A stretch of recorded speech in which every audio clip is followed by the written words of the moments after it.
Hello and welcome everybody. Hi, happy Friday. It's Vlad. Um, Still waiting, huh?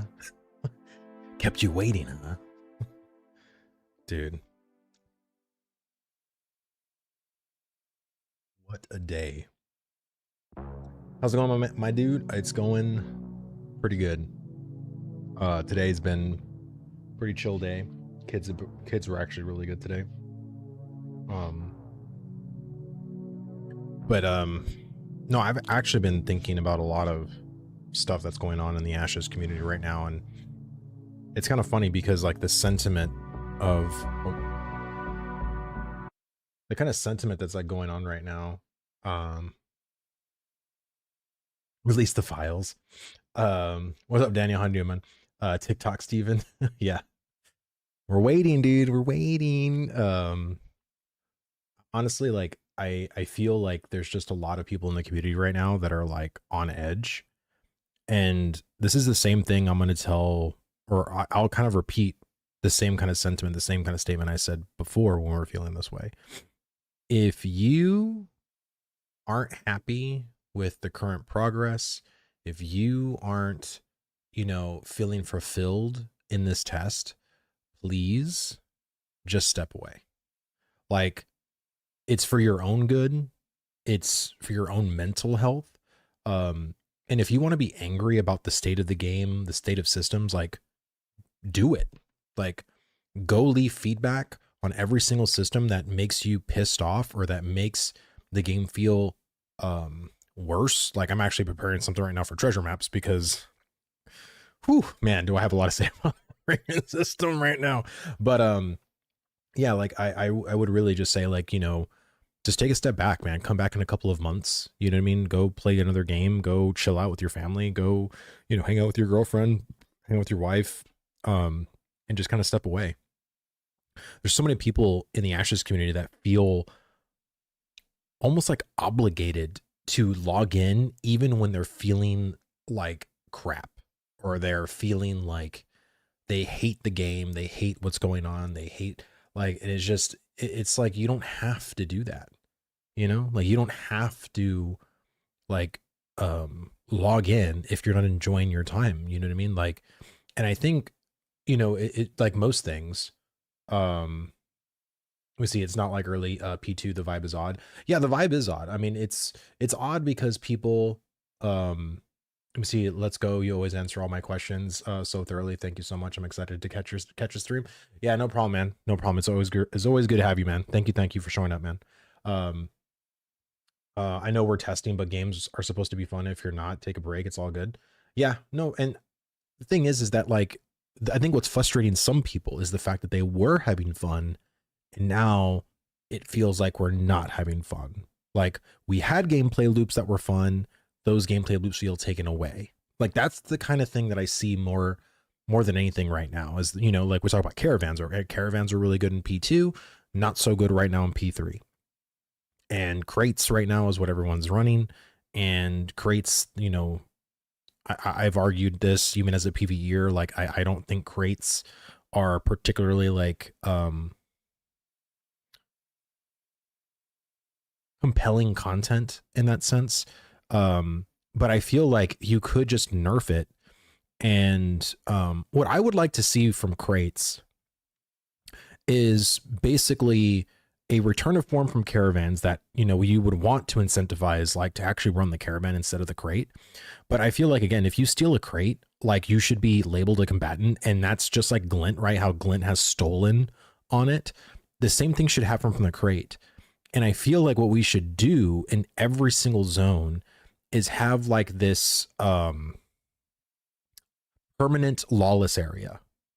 And what that does is it allows you to go into that area to turn in the stolen crate, right? So you basically can't go as a combatant into a settlement, right?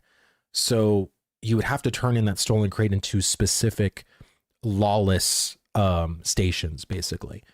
And I think that would actually be pretty cool. You know what I mean? And I think those loops would provide really interesting gameplay for PvPers, which is, I know what they want. They want PvP. But again, I also feel like the gold incentive is just too much. It's just too much. And I feel like you need to make caravans at a base level better, because mules right now, I honestly thought were going to be as slow as caravans. I totally like thought that was going to be the case. Honestly, my original intent for a mule was I thought mules were going to have bobs attached to them. I did not think a mule was going to be just a mount. Like I really didn't. I thought it was going to be sort of like a smaller, like a smaller version of a caravan, basically, right? Like a wagon with like a bob, and that was that, right? So it's still acting like a caravan, but the fact that you're kind of making it into a mount is what I think, and then the speed attached to that is what I think that's just not, that's not good. I haven't run a single crate. LMIO, just been mining. Well, I've been doing a lot of professions. I've mostly been doing sports fishing, freshwater sports fishing, more to be exact. I'm also starting to get burned out. I farmed a basilisk and then started to burn. Another reason why I burned is because my guildies got to 25 and I'm stuck at 18 and I can't really find people to play with. I'm actually level 17. I don't know if you're on Shoal, but I haven't really been concentrating on leveling, to be honest with you.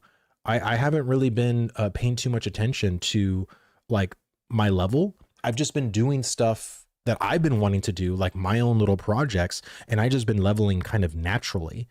But yeah, there's a lot of my guildies that are level 25 too. But what's waiting for you at level 25 though? Can you do the Harbingers event? No, it's broken. Is there PvP to be had? Not really. So what's the point? That's why, like literally, like that's why I don't really focus so much on leveling, because there's truly nothing awaiting you there. It's a dead end. And it's kind of like, it's been this way for a while, to be quite honest with you. So I've never really been that person to like run to a dead end as fast as possible. It's just not what I want to do, You see, I wasn't having fun when I was leveling tanks, since tanking is all I know in MMOs. Then I switched to fighter and I'm having fun. I do miss caravans. Wish people would do them on my server. Yeah, I mean, and again, it's because I have seen people do caravans, but it's nothing like the way it was in P1 or even P2. It's nothing like that. It's very much like small time, or, very rarely will you see a caravan, but I do see them, but I just don't see them as often as I did. I thought mules were going to be like, oh, I can do these mini crates and get some money to start process/crafting. I'm not making 40 gold a day doing this. Well, and again, I feel like regardless, the no lifers are always going to make a shit ton of money because they're playing all day, right? If you're literally playing Ashes 12 to 18 hours, which I know a couple of people who are, I call them terminally online Ashes people. Like they're on the game for a long fucking time. They're always going to get ahead. Like you're never going to really stop those people. And I don't really want to stop them in a sense. Like if you're not happy with those people getting ahead of you, I'm sorry, but you're literally playing the wrong game. Like this is not going to be that kind of MMO where we're going to literally gatekeep or throttle, I think is a more accurate word, these top end players to basically help out the people like myself, right? Like the casual dads or the people that only have a couple hours to play, so we can all be on an equal playing field. I don't want to play that kind of an MMO either. Like I'm totally fine with having people to be way ahead of me, way outgeared me or whatever. Like they put in that effort, they put in that time, they should be able to. Like I don't personally care. Like I think it's terrible when an MMO actually throttles everybody. So it's like it basically gives everything like at a drip feed as far as content, as far as gearing, as far as just everything. It just doesn't feel good at that point. Content wise, in terms of launch readiness, what percentage would you say Ashes is complete? Ooh, we're still in the teens in my mind. We still have a long way to go.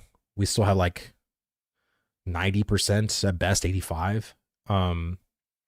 Like we have a while to go. And this is why I don't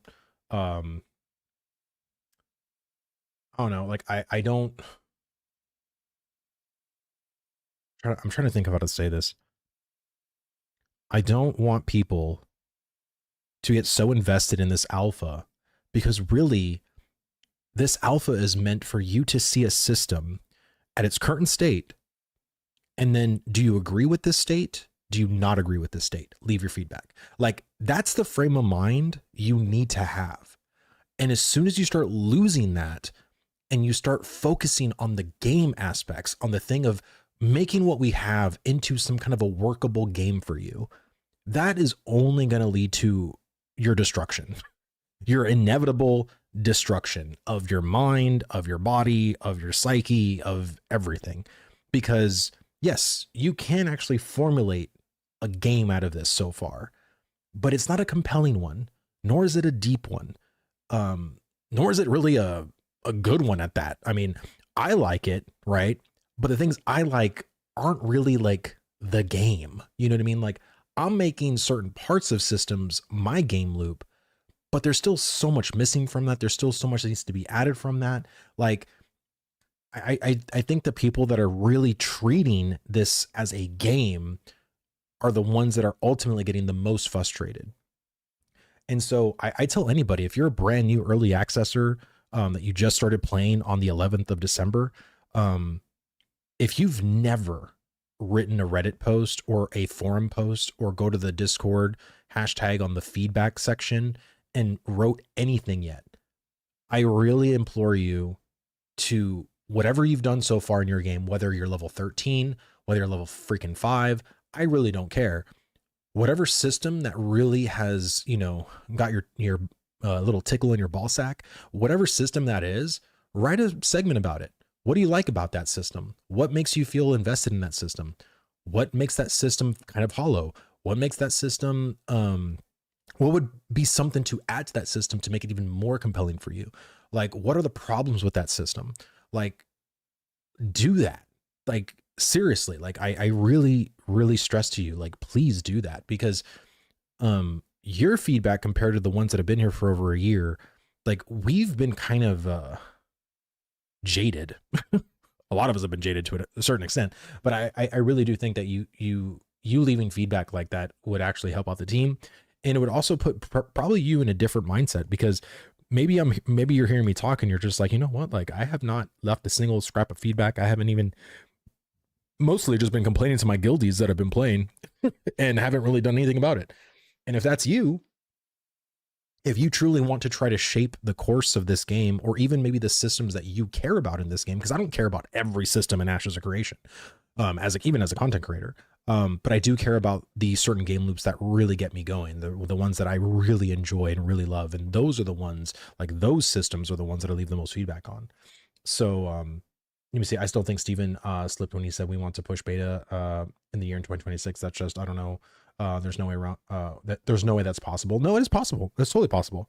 What I said yesterday is still remains true.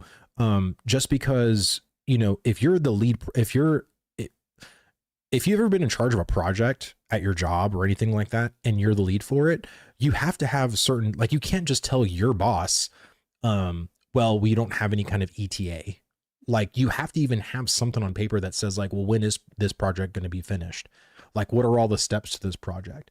Doesn't mean that it's going to happen that way, but having, like, everything in line, and if everything goes good, this should be the date that we finish. And most of the time, shit doesn't go good. People slip up, people do a poor job, people do no job, you know, or people do it the wrong way. I mean, there's so many different ways in how you as a project lead could facilitate, you know, the different aspects of the project to people. And then certain things could not happen correctly. Certain things could go really wrong, go really correctly. And then you have to pull certain people that are doing really well to help the people that aren't doing so well. Like, again, I mean, if you just really just think about it for 2 seconds, like, a lot can go wrong. But this is why I think every gaming company never, ever, ever, ever, ever can ever hold on to a date. Because the more people you have working, that's the more variance of error and just mistakes, like literal mistakes happening. You know, it could happen to anybody. I'm a newer player coming into the Steam release. I understand the desire to people to specialize, but I wish gathering professions weren't a part. You wish gathering professions weren't a part of the 5-4-3-2 rule. Leave that feedback. Like, leave that feedback. Write a whole reason. Write your reasoning of why, and why that should be the thing. And like, you know, write it like if you were in school. Like, push your point as to why that should be the case. Now, I don't agree with you. Personally, I don't agree, but I think if you were to write it out, what is the 5432 rule? Basically meaning that you have 5 apprentice certifications, 4 journeyman, 3 master, and then 2 grandmaster. Like that's what he means. So he basically just means that only processing and crafting should be a part of that 5432 rule, not gathering. Like he basically says everybody should be able to gather everything. Which I don't agree with, but I mean, just because I don't agree with you doesn't mean that some of the devs would be like, hey, we actually been thinking about that. And because you write that Reddit post or that forum post or in Discord and a person sees that post and they were thinking the same thing, but just didn't write it out like you did, they can go and comment and upvote it and be like, yes, I was actually thinking the same thing. And these are the reasons why I was thinking, and you can have a whole fucking discussion about it. Right. And these are the things that the devs want to see. Maggie's, thank you so much for the sub, brother. Thank you. Very much appreciate it. Let me see. Oh shit, doom scrolling and Vladis is on. Well, thank you, Death. Appreciate it, brother. Thank you for coming on in. Let me see. No list, no logging. Every phase feels pointless due to RMT, dupes, exploit, hacks, and the obvious wipe looming over us because we have no extra content. I have faith in Ashes, but I ain't wasting my time. Yeah, and I think if you don't want to waste your time, then don't. You know what I mean? Literally don't.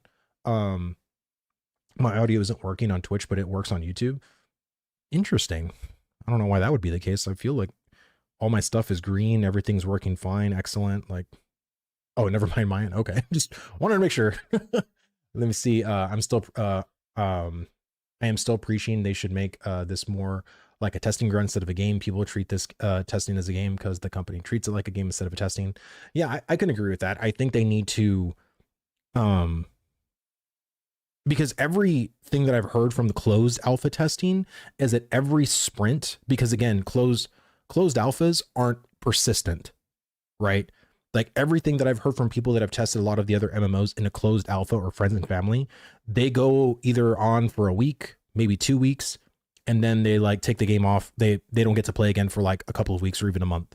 They bring the game back on. They're in a whole different portion. They're in a whole different thing. And they're like, okay, we need you to focus on these 3 systems and give us feedback on it. And you can play on this 3 systems for the next 2 weeks. And then we're going to take these systems out and then we're going to give you a whole new different thing, right? So Intrepid is literally doing something that literally no one's ever done. So it's not like they have this playbook. It's not like they have like, they're trying to, I think the reasoning why they're trying to make it feel like a live release and a live thing is because you're going to garner more people to do things as they would in a live release instead of treating it like this is only a test. And because when you do it in a testing environment, you play very unnaturally because you know this is all just a very like a testing phase, right? So you're not really going to do things the way you would normally would, like in a live launch sense. And I think Intrepid knows that. And as frustrating as that is, it really does come down to the players and having the right mindset as a player / tester / alpha tester, whatever, early access person, whatever the fuck you want to call it. But that's really what it is. Cyber dude, 11 months, man. Ready for that ban list, dude? Oh, dude, that's good. That's good. I hope you like that shield, brother. That's like one of my favorite shields. I was actually debating to have that be the last one because I really like the way that one looks. Did you see my Ashes anime slop? Yeah, I did, Zypack. What's going on, brother? Yeah, dude, the list. We're all waiting, brother. We're all waiting.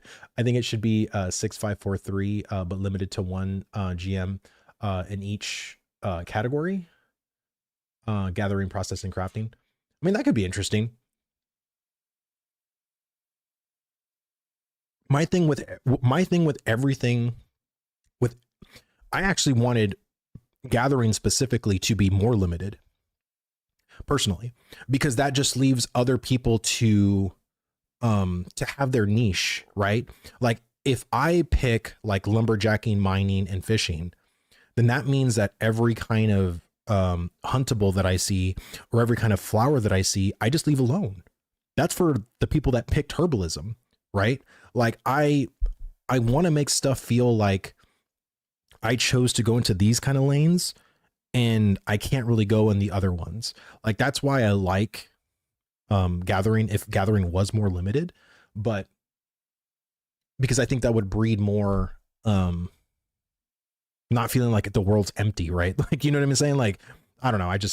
That's just my thing. Yo, what's good, Vladis? I've been catching up on your streams. Great channel, dude. Thank you so much, Mav. Really appreciate that, brother. Thank you. What are your thoughts on the dark elves immigrating, escaping the Demon King, and taking our hunting jobs? Wait, what are we talking about now? What what did I just get into? I would say, man, I roll with Axiom, but I haven't played since mid 2.5. I've been keeping loose tabs, stepped away because I've been avoiding burnout, itching to log back in again. But well, I mean, you can. I just feel like the game really hasn't transformed yet.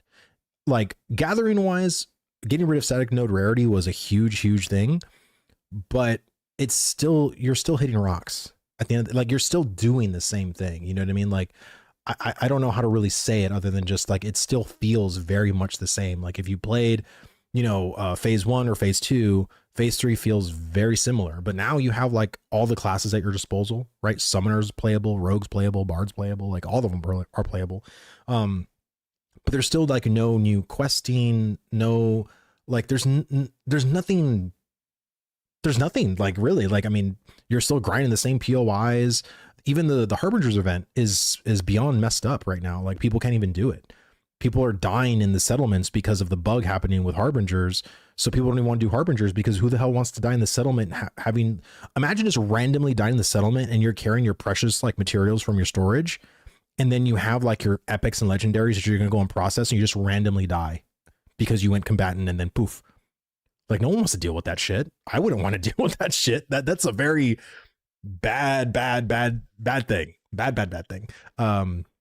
Witchcrafting felt good through Novice and Apprentice. It's still a game skipping those to prep the journeyman recipes aside from a few exceptions. Yeah, I mean, I feel like if you're a profession person, Ashes does have a pretty decent game loop so far. But if you aren't a profession person, you don't care about that particular grind, Ashes really doesn't have anything, you know, doesn't really have anything at your disposal kind of thing, right? Like, I don't know. It's just interesting. Logically, if you're a grandmaster crafting, you should grandmaster processing and gathering of things that support it. How can you be a grandmaster carpenter and not be a grandmaster lumber processor and lumberjacker?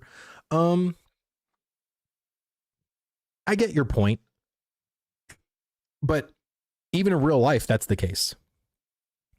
Like you can specialize in making, you know, the high-end electrical things or whatever, but you may not know how to do certain home shit, you know, wise. You know, I don't know. I'm just, maybe that's a bad fucking example, but I'm just saying like it makes sense, but I can understand in the game world where yours makes sense too.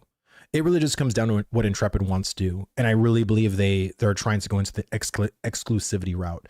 Let me see. Hey girl, I saw your short stream while doom scrolling on the toilet. It's working, bro. Okay. Thanks, Roar. I just wanted to make sure because I thought it was kind of weird, brother. Rip Constantine. Did they actually release the list now? No, I still haven't seen anything. Nothing. Okay. Let me see. Why no MMO made herbalism or mining more interactive? For example, you're mining a node and then you complete it, but instead of getting the mats, you have to kill a rock golem, or the same with herbalism, but it gives you, let's say, twice as much. So the devs, I've actually talked to the devs about that. So there's going to be certain world events that are meant for gathering. And there's literally going to be events where instead, like, so right now, like you'll just have like a plain lawless zone that pops up, right? Like the purple lawless thing or whatever. But you're going to have certain events that you'll go into that necessarily won't flag you, but there could be some that will flag you. It just depends on the event. And there will be certain golems or whatever that will give you like high-end mining stuff. And it'll tell you like, this is particularly a mining world event, or a herbalism world event, or even a lumberjacking event. But none of that stuff is online. Like I heard this stuff months ago. Like this was a conversation I had with the devs months ago. This was probably like in phase 2. But the one thing that I haven't seen them do really is any more world events, any more quests. Like I don't understand how hard it is to do more quests in Ashes. Like what's the big deal? Like I don't get it. Let me see. Dreadnough's better than Ashes with one dev. I've seen Dread Mist, but I haven't played it. Did I play Lost Ark? I did play Lost Ark. I played Lost Ark up until the pay to win kicked in and I stopped. I really love Lost Ark, to be honest. The dungeons in Lost Ark were so fucking good. The whole like castle siege cinematic, or like you doing the awesome, fucking awesome. I don't like the pay to win. I can't do it. I just can't. Let me see. Apologies if it's a personal question, but are you Portuguese? Just yes or no would suffice. Also, can we expect a new dev stream video from Intrepid? Yes, you can. And no, I'm not Portuguese. I'm Hispanic. So my dad derives from more Italy lineage, and my mom side derives more from Mexico. So yeah, I'm Hispanic. Excuse me. Yeah, I did a similar thing in an expansion. But I don't remember which. You played Lost Ark on sub. Dude, I beta tested Lost Ark when it came out on Steam, and I was like blown. I loved the combat in Lost Ark. I do. The Demon Hunter, or what I think that was what it was called, the Demon Hunter or the Shadow Hunter, I think it was called. Awesome fucking gameplay. Loved it. But I did not like the talent trees. And I did not like the way the gearing worked. There were so many things I didn't like, but the combat in itself was fun. The abilities on the classes was fun. Outside of that, not much to it. Laziest fucking talent trees I've ever seen. Yeah, I don't know. I couldn't get into it. I also hate gender lock classes. I hate when I want to play a class and it says, oh, you can only play this class as a male, or you can only play this class as a female. I'm not a fan of that. I know Eastern MMOs do that a lot. I don't like that shit. Let me see. Lost Ark huge potential. It did, but it was just made by the wrong company. To be honest, I mean, to me that's a very factual statement. Let me see. Honestly, I think they would make more money without the pay to win. Would they just have so many more people buying skins? Well, yeah, but they have their way of making money. And believe me, I'm pretty sure they make way more money having the cosmetics with pay to win, because that's what they do, right? That's what every Eastern MMO does. If they didn't do it, like if they weren't making money doing it, then they would stop. But clearly they fucking make money, so that's why they do it. Gender law classes and is so 2000s. Yeah, it is. I don't like it at all. I hated the percentage chance of upgrading. Oh, me too. It was so dumb. So dumb. If they could flesh out questing more, I think it would make everything quite a bit better. There needs to be long quest chains that are viable to get some GRAR. I don't know what you meant by that, but just get some XP. No, I agree. Like, I think questing in general, like I want to make a video about it because I was going to write a Reddit post, because I usually write Reddit posts on like things that I want changed, but I feel like to do this feedback justice, I need to put up illustrations of why there needs to be certain, I wouldn't really call them story arcs. I would call them interactive quest lines. Like that's kind of what I would call like what I want in Ashes. Because there are going to be story arcs that are going to be very server like changing. And depending on what the server does, like, that's what it is, right? But I want certain things to feel like you don't need the story arc per se to do what I'm suggesting with these quests. I want the quest to feel like throughout the server, whether like, let's say Highwayman Hills goes hostile or goes friendly, like that's something that would depend on the server, but you can still do gameplay outside of the story arc. And I have to explain it all within my feedback to make it, because you're probably like, wait, what? Highwayman Hills? Like, what the fuck are you talking about? Yeah, like it's a whole vision that I have of how I think questing could actually be evolved, in a sense. Something different, something that would actually make questing in Ashes feel very different than a lot of questing designs and just other MMOs, which is basically just kill count quests, you know, the reputation that's like very uninteractive. You know, it's very by the numbers, right? I think a lot of quests and the quest systems and a lot of MMOs are just by the numbers, just super plain, super basic. And I feel like we live in an era now where we should evolve beyond that. Like we should get to a point of being past that. Happy to see you doing Ashes Amigo locked in, dude. Hey, good to see you, brother. I see you playing World of Warcraft from time to time, man. I hope you're having a good time. Um, yeah, I mean, again, I played WoW for 20 years, brother. So I know the addiction quite well. Good to see you too, man. Good to see you, man. Let me see. How long do you think it will take to go into beta? That's all systems should be completed, right? Yes, all systems. Honestly, I know Richie made a video saying, you know, release in 2027. I think honestly, a release potentially could happen in 2027, but I think at best could potentially be Q4 of 2027. I think, you know, and I've said this as example again, for people that were waiting in phase 2 for the econ revamp that was set in March, that we would get it in May, we did not even get that until September. Okay. And, you know, there was a lot of things they said earlier on in that year, in March and April, where like Steven was saying, oh yeah, we're going to finish like the Badlands and we're going to, basically he was saying that we were going to have all of the zones completed by the end of the year. Did that happen? No.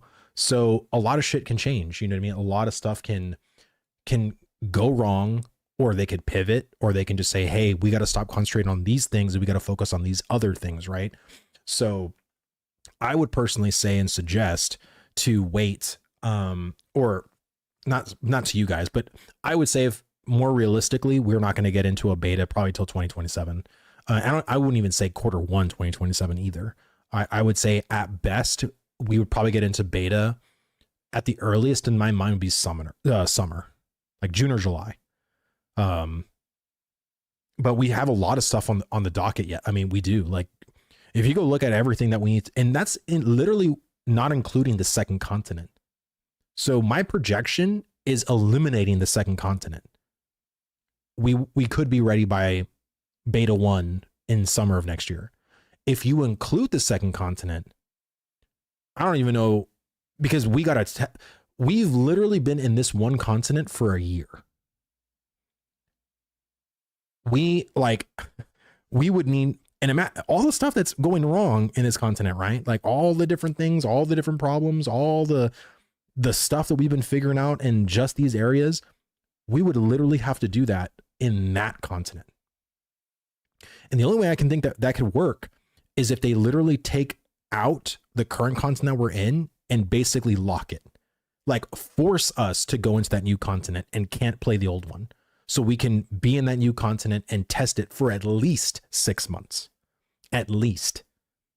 I mean, I would prefer a year, but I mean, again, like, I know time is money, but yeah, it's very worrying in that sense. Steven has said the second continent is not needed for release. I know. And that's why my projection was without the second continent.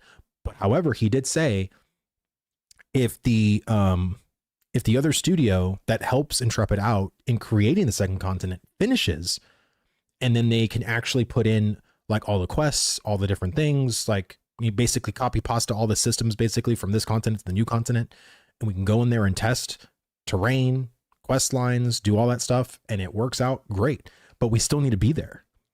And we still haven't even tested mid-game, really. I'm talking levels 25 through 40, nor have we even tested anything at max level.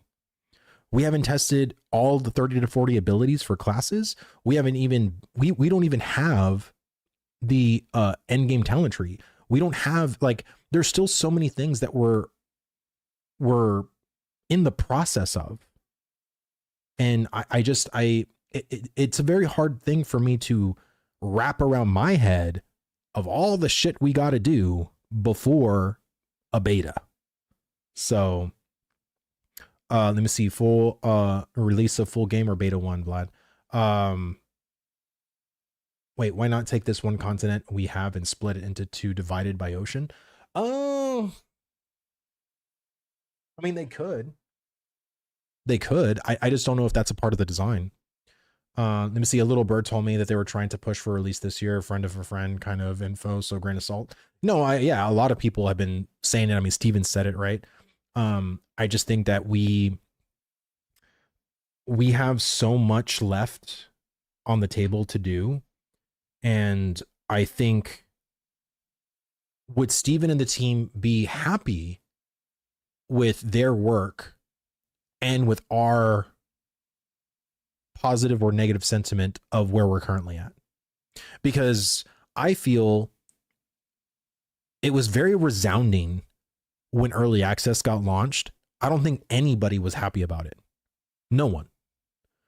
Yet we still did it, right? Like our feedback didn't matter in that sense, right? So when it comes to not even early access, but when it comes to beta 1, or hell, better yet, when it comes to release, would our sentiment matter? Because it didn't matter in early access. That's what kind of gets me. It makes me very nervous, to be honest with you, because as someone who, you know, is staking my entire YouTube reputation, there's very little credibility that is, or just like my whole time basically of, you know, going into this one channel. And again, that's my fault. You know, I didn't want to do any other content personally, but for Ashes to go into a release when everybody, maybe even including myself, says this game has no business going into a release state yet, the game is still very bare bones. It still needs quite a lot. I don't know if, especially in 2028 or 2027, whenever that does happen, if Ashes could survive, because so many of the MMOs have not. I mean, Throne of Liberty took 12 years to come out, and that game's dead. Go look at Steam charts. It's fucking dead. Like, it had all the hype for maybe like a month. And I think even at the month, it only had like a high concurrency of like 50,000 or something like that. Like, I don't know. Here, maybe instead of me talking out of my ass, maybe I should go look real fast. But it's not good. You know? I think not only of that, my own time and my own things, but I think about like Steven's money, like all the money he's poured into the thing. And it's like, would you really want to release like Ashes in a state that everybody's telling you like it's not ready yet? You know what I'm saying? Early access, that's one thing, you know what I mean? Like I feel like early access was probably one of those decisions that ended up actually working out regardless of our sentiment, because look at what we are. Like, I thought it was going to be overwhelmingly negative on Steam, and we're at mixed. I thought mixed was going to happen at launch, and the fact that we're at mixed now actually is pretty good, to be honest with you. All right, Throne of Liberty. Let me see. I think you could easily pivot to another MMO. I believe others will follow you. Yeah, I mean, I could, but I just don't have the passion for it, you know? So, yeah, talking out of my ass. They peaked at like 333,000, and look at them now. So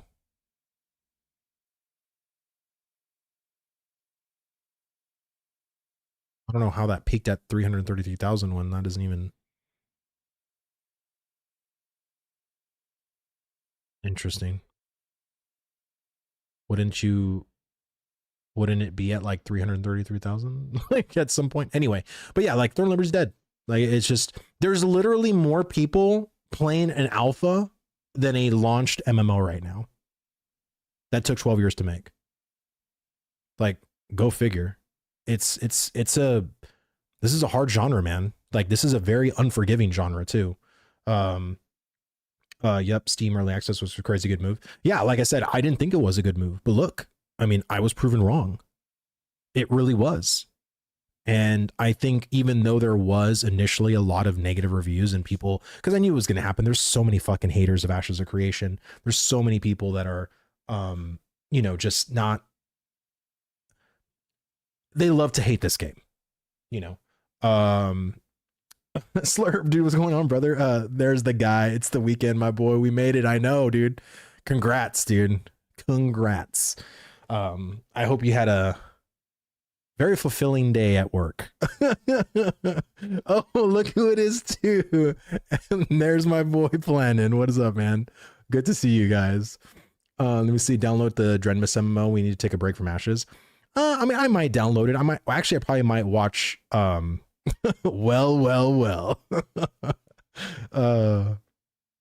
Thanks for loving with me, bud. Yeah, dude, Planning's a goat, dude. Planning and Slurp, dude, they're honestly, like, you know, meeting them and having conversations with them. about the game and like their passion. Like, you know, it's very infectious because it's like I'm a very passionate person, clearly. And well, before, hold on, let me say this. People forget Intrepid had no backing.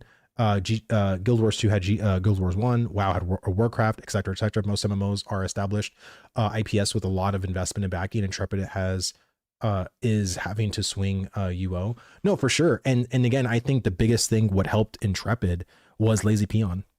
Lazy Peon was the savior of Ashes of Creation. I am not even exaggerating. If it wasn't for Lazy Peon, I would not be here.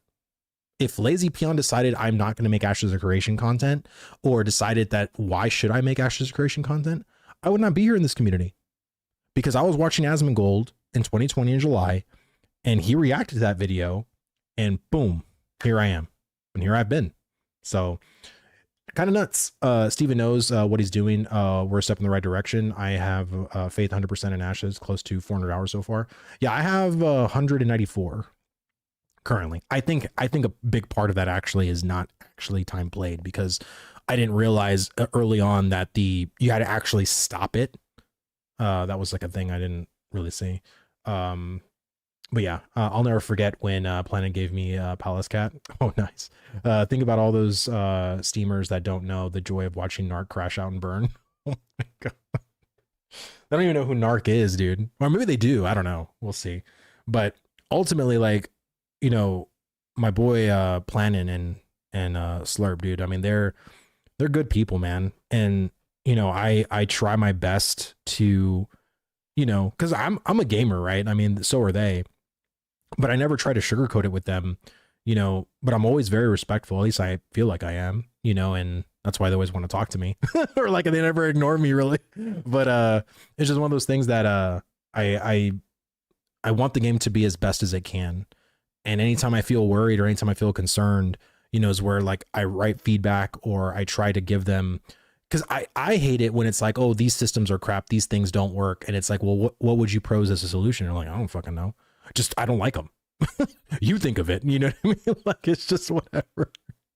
Oh my god. Pirate crashed online, his online company from narcissism.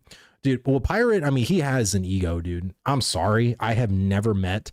So I gave Pirate actually the benefit of the doubt all the way until I saw the Dr. K interview with him and with Dr. K and Pirate. It wasn't until that interview that I was like, I cannot support this person. I'm sorry. I can't. That dude can't see past his own ego, like, at all. And I'm not here to cause drama. I see it and I call it. I'm sorry. Like, I don't like people with ego. I don't. I was willing to give him the benefit of the doubt for all the shit that happened in WoW. But the more I kept seeing, and especially with Dr. K, because I really like Dr. K. I think Dr. K is a very intelligent individual. The way he talks to people and the way he can frame his reasoning and how to better, because I remember the Asmongold interview with Dr. K and how Asmon, you know, was being able to reflect on his own patterns and his own like human characteristics. And the fact that like Pirate was so deadpan in that, like he couldn't even reflect or couldn't even understand like he was so lost. And it's like, okay, all right. I can't support you, dude. Like, I'm sorry. I can't, dude. So let me see, is having to pay 18 gold to repair a fishing ship after getting destroyed a bug or as intended? I would say right now, it's probably working as intended, but a lot of people think that it's too punishing. So again, I ask you, do you like that mechanic? Do you like, again, especially when it comes to anything punishing, I could tell you, hey, I don't like XP debt, get rid of it. Hey, I don't like losing materials when I die, get rid of it. Again, there is going to be things in Ashes that will rub you the wrong way because it's designed to, right? You know, just like in, you know, fucking Dark Souls. You know what I mean? You die in Dark Souls, you lose your essence or whatever. You have to go back to your body to get it up. If you feel like you can't go back there, then guess what? You're fucked. You know what I mean? Like, you're just gonna have to regrind it somewhere else. And, you know, it's never fun to lose. It's never fun to lose an item or materials, or to die. But there are things that are designed that are supposed to make you feel that way, because just like anything else, if you're a Tarkov person, if you're a, what's the new one that's out that Burnt Peanut is playing, Ark Survival. No, it's not Ark Survival. It's something Ark or what? I don't know. Dying in that game is so fucking frustrating. Ark Raiders. Thank you, Stefan. Jesus Christ. Ark Raiders. But when you fucking get the kill, or when you're on a fucking spree, knowing the difficulty, knowing how hard it is, and you've been on a series of like losses, it feels so fucking satisfying. And the reason why I feel so fucking satisfying is because you were there every single L, or every single time that you died to some stupid ass shit. And now you're not dying to stupid ass shit. Now you're the one doing the killing. Now you're the one being the badass. And MMOs need to have an aspect of that. Because if everything everywhere always had kid gloves, then you'll never feel that sense of accomplishment, because you know it was kind of hollow to begin with. So me personally, like, you know, not saying that I want ships to be destroyed completely, but my whole point of that, because every time I talk to somebody that says like, hey, this thing is like super punishing, and it's like, okay, like, well, if you don't like that punishment, then what is a feasible punishment? But you still have to have one. You can't just say we'll remove it. Like, that's the thing, right? Because again, like, pirating is going to be a very costly endeavor, I think, personally. Now I love everything about death and AOC, the loot, the XP debt. I despise MMOs that are no repercussions for dying. Yeah, I think a lot of people are, because right now I think there's this huge not renaissance, but I think this kind of upcoming of like hardcore MMOs, like the Iron Man runs or the death runs, or, you know, playing an MMO with like no gear and leveling in this kind of really hardcore way. A lot of people love that shit. And I feel like older MMOs, like the ones in the 2000s, had death penalties, had things that didn't feel particularly good. And I think a lot of MMOs have lost sight of that due to convenience, or due to a fear of pissing off your base. So they basically went the route of making everything feel very comfortable for you, very luxury, you know, and you know, there's just now some, you know, MMOs like Ashes that wants to bring back some of that irritation, that wants to bring back some of that uncomfortableness again. And I think a lot of players just don't like it, which you're not supposed to. You're not supposed to. You see, 18 gold sounds bad for most players, but having a ship is a big thing, not a part of gameplay where every player has one unless you really want one. Well, in my mind, what I feel like should happen is you should be able to basically gather it as a wreckage. And so whenever you do your ship, like, you can call, like, let's say the harbor patrol or something like that, right, to get your wreckage. And you could either do one of two things. If you don't want to deal with the wreckage and you have the gold, you can pay the 18 gold to do it. Or you can go and grind, like chopping trees, like basically rebuilding yourself, your ship, right? That to me, I think would be a very good thing, because it's still going to suck either way, right? Like, you're still going to, you know, whether it's gold or whether it's materials, there is going to be a sunk cost fallacy with it. It's just, what do you want to pick? Do you want to pick the gold sink, or do you want to pick the material sink? And I think that would be a very good compromise, in the sense of it's still going to suck, but if I don't have the gold, I may have the materials or the way to get the materials. So that to me would be a very good thing. Phantom Dude Brother, what's going on, man? I get a little tired of you must have risk to feel like you accomplished something talk all the time. Well, Phantom, I feel like Ashes has always been designed that way, because I used to have the same discussion back when I first got here in 2023, or 2021, because there were so many things I didn't understand. Like, why is there XP debt? Like, why are there things that are designed to, like, because again, I came from the very much the WoW mentality where things are very comfortable. Hold on, let me read this real quick. Idea, Vlad, make the best video for us to watch about the drama of Ashes creation with Narc and Pirates BS with others, like the guy that screamed, I don't know what a node is. What the fuck is a node? I've never been that kind of content creator to make drama videos like that. I don't know. It's just never been my cup of tea personally. Sorry. Oh, that's why I'm here. I want the punishment. XP debt is good. No risk is boring. It's more the all the time talk. No, I agree. I think again, I've always said that death should have a mulligan. Like, I think there should be times where it doesn't always need to feel like some masochistic adventure. You know what I'm saying? Like, I think punishment is necessary in Ashes, but it doesn't have to be necessary like all the time. I think there are certain things that you can do to alleviate it to an extent, but the conversation I'm trying to have is that people, I've been in my old mindset of wanting to just remove it entirely. You know what I'm saying? And I think that's where stuff gets very disingenuous, and you're trying to create Ashes into the same theme park casual Care Bear kind of experience, which is what a lot of people don't want from an old school MMO type like Ashes. I saw about as soon as the servers came up back last night. Oh my god, it is what it is. Let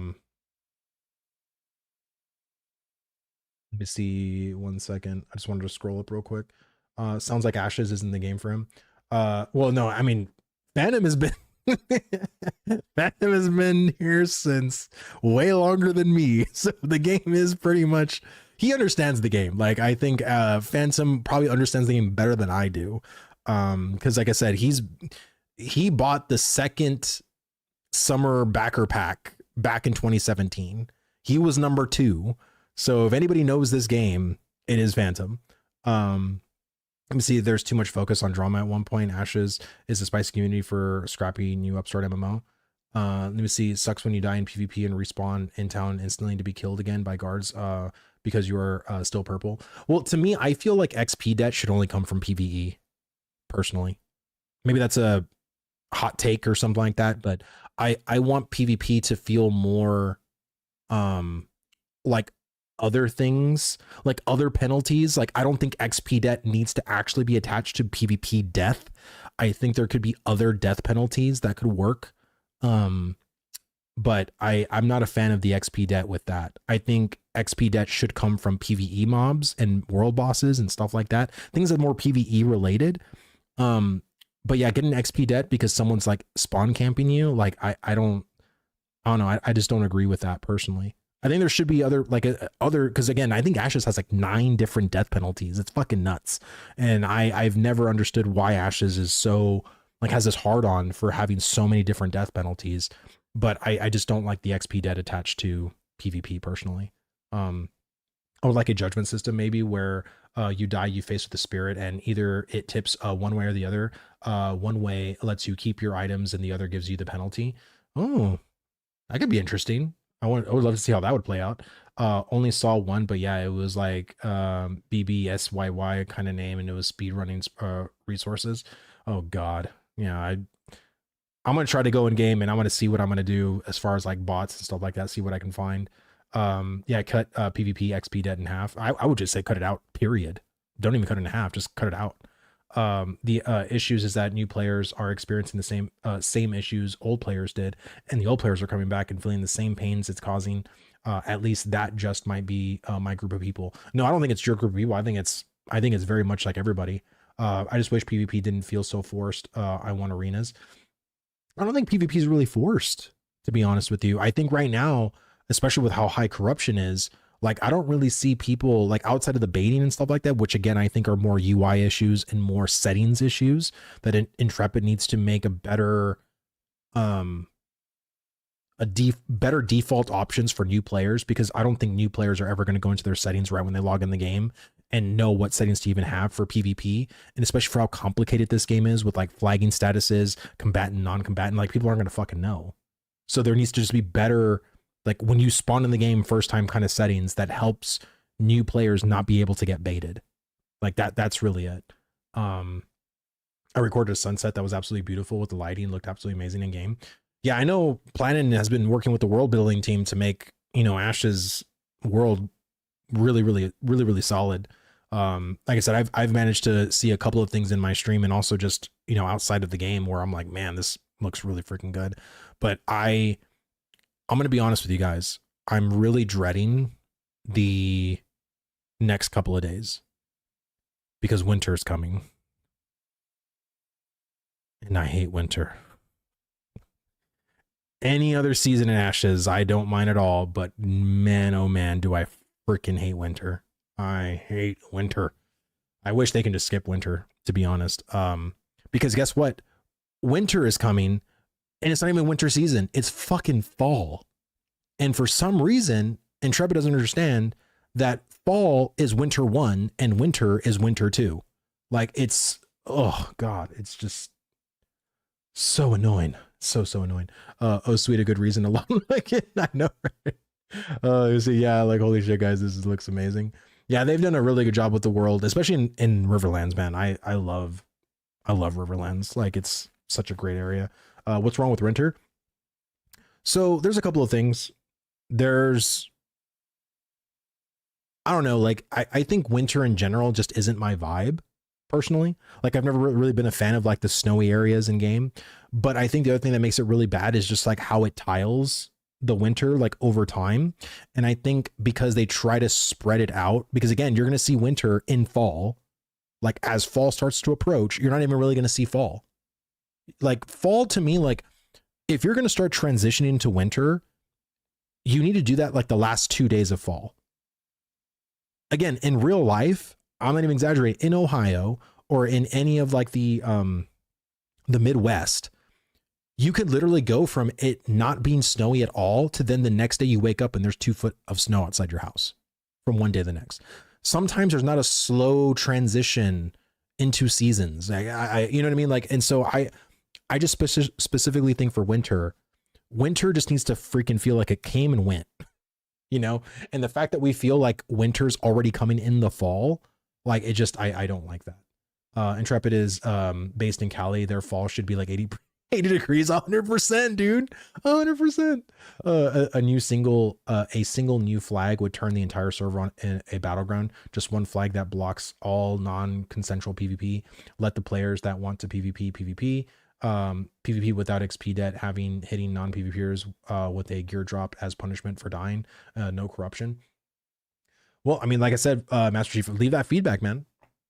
Like there's so many people talking about flagging, like changing the flagging system, changing how corruption works, explaining how the baiting's working. Like you have to explain to them like what you want from the system. Let me see. Yeah, we're working to make those amazing screenshots happen more. Was a great clip though. Let me see. Do resources disappear?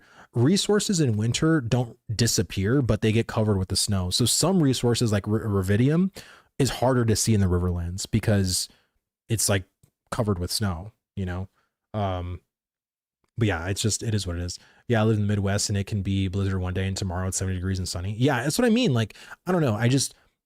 I like the transitions. I do. Like, I think it's really cool to see the transition from summer to fall, but I just think for winter specifically, like you don't need to start that winter transition day 1 of fall, you know, because you're going to start seeing like for all the new early access players, you're going to go into the Riverlands or even go to the Anvils and you're going to start seeing these little tiles of white on the floor and they're going to start forming all around. And you're like, what the fuck are these white tiles? The white tiles is the transition, the slow transition into winter. And I just don't think it looks good. It's been this way actually since day 1. Ever since we saw winter in Alpha 2, it's been this way. And I just feel like there needs to either be a better way to do the transition or just do the transition really fucking fast. Like go from one day to it being fall to next day being winter. Like I don't give a shit. Like basically do it in like take the fucking server down for like a maintenance and then when it comes back up it's now fall or it's now winter. You know what I mean? Like it's that kind of stuff. Let me see. Tiles are a bug though. / bug that shit for us, please. Oh, okay. I didn't even know that. I thought that was just like a placeholder transition thing. I didn't even know that was a bug. So yeah, okay. I'll definitely give a bug for sure. Let me see. Edge of Desert. I get all 4 seasons almost every day. Yeah, that's nuts. Like I said, I used to live in New Mexico and I got all 4 seasons in a single week. I would literally have all 4 seasons in a single week in New Mexico. Sometimes it's wild.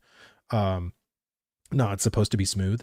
Oh, okay. Well, it's at least for me, it's never been smooth. Like I've always seen it to be this like tiled thing. And I usually play on like settings on high and stuff like that. So I don't know. That's kind of interesting. Any ETA when the names are going to drop? I'm really curious to see how bad the situation really was. I don't know. to be quite honest with you, I've been waiting. I think like everybody else, I have been waiting. I was hoping to see probably something around this time, 8 or 9 my time, because that'll give Steven and the team enough time, or probably just Steven enough time to like type up all the stuff and release it. But I don't see anything right now. So kind of it is what it is. Let me see. Do you know if release is still planning to be 1 mega server or smaller? No, I think on release there's going to be many servers. The whole mega, like I don't know how long you've been around, but I know the whole mega server thing that people were touting. Rory, dude, thank you so much for the sub, brother. Thank you. Very much appreciate that. I feel like it's just one of those things that people want to, like, all the guilds, they didn't want anyone to go anywhere else. Like it was kind of like the big guild's dream to have like a mega server kind of thing, but that was never ever in the design intent to just have one server for Ashes of Creation. That's never been the intent. The intent is every server at launch was supposed to have anywhere between 8,000 to 10,000 concurrent players, and that's it. So there was always going to be multiple servers to choose from. So mega servers would be unbearable. People already complaining that there's not enough mobs of the first week. Now imagine all the servers are farming the same spots. And saying, yeah, no, it'd be, you're talking about 100,000 players jumping into a mega server that can only hold 8 to 10,000 players. That ain't gonna happen. Like that's, again, that was never ever in the design intent. And I don't care how great your dynamic gridding is, that's physically impossible. Would never happen. And I called 50K CC over a year ago. Well, I would say that I think with both continents, I think realistically we could have potentially like 13 to 15,000 players. I do, across both continents. I think that could actually be really like feasible. But without the second continent, I don't know. And I've heard so many conversations too about the second continent and how that could actually be really bad if they launch it later. Because think about like how Burning Crusade, whenever if you played WoW and Burning Crusade came out, and how you leaving the other 2 continents back because that there just was nothing new, there was nothing for you to do there, so you just had to go to the Burning Crusade. Maverick, dude, thank you so much for the follow, brother. Thank you. Very much appreciate it. That's gonna feel the same way with the Western, or with the Western continent, or I'm sorry, the Western continent, the one that we are on now. Because once the new continent comes out, whether that's an expansion or whatever, who the hell's going to want to stay on the old continent? No one. And I don't know how that is going to work. Like, I don't. So I feel like, could the second continent, could Ashes release with just the continents on now? Yes. But I think it would be a mistake. And it's a mistake not only for that reason. Maverick, dude, thank you so much for the sub, brother, man. Thank you. Very much appreciate the support. I just feel like it's just not in the player's best interest, because I don't know how that will work in the grand scheme of things, and how that could be something that would still compel people to want to stay on the old continent compared to going to look at the new shining continent that just got released. I don't know. We'll see what happens. Heck yeah, brother. Keep doing your thing. Thank you, man. Very much appreciated, dude. I'll keep doing my thing. If it's the same build as the first, both will survive if there are enough players to support both. Yeah, I could see that. I just get worried. I'm more worried, to be honest. And I've said this openly on my stream. I've said it to the devs. I am more worried about starting zones and spawning into the game. Having just 1 continent with 2 starting, technically 3, if they do release the Underrealm, I think that could be good. But we need as many starting areas to spread people out as fucking possible. Like, again, World of Warcraft did this back in 2004 and wasn't really successful in it because the queues were fucking insane, and they had 6 starting areas with 8 races, and it was a shit show. And I just don't want Ashes to be in that same shit show in 2026. And I really do think that whoever's a part of the team that does like the dynamic gridding, or potentially does like the like where people spawn into the game, like I think you would really have to utilize that dynamic grading architecture. And just like the advice that I've gave for settlements, like Jova as an example, like you need to manually split those servers into A, B, C, and D. And you need to make it to where you utilize each part of those mini servers as effectively as possible. That same mentality needs to happen in the starting zones, because you need to be able to spawn people in server mini A, server mini B, server mini C, and server mini D. So even though you're spawning into the Riverlands, you could potentially start in like 4 different areas of the Riverlands, kind of similar to how like New World did it, right? So you can spawn on the beach, but where on the beach? Like you can spawn in any part of the beach, right? All along the coast. And I think with the dynamic grading architecture, that'll help, especially with how spawning to the game works, right? Like, that's why you don't want to log out in Jova, because you're going to be logging out of that server worker. And that means you're going to go back into that server worker, which means there's going to be a lot of people there, which means there's going to be a queue.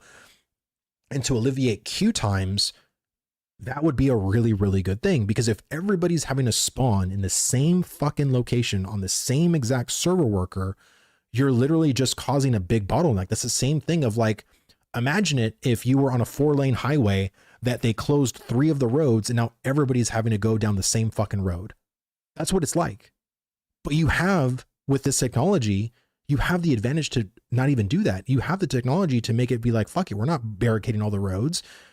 Go on all 4. And guess what? Traffic will be way more fucking smoother, which means will there still be queues? Yes, but people won't be waiting for fucking hours.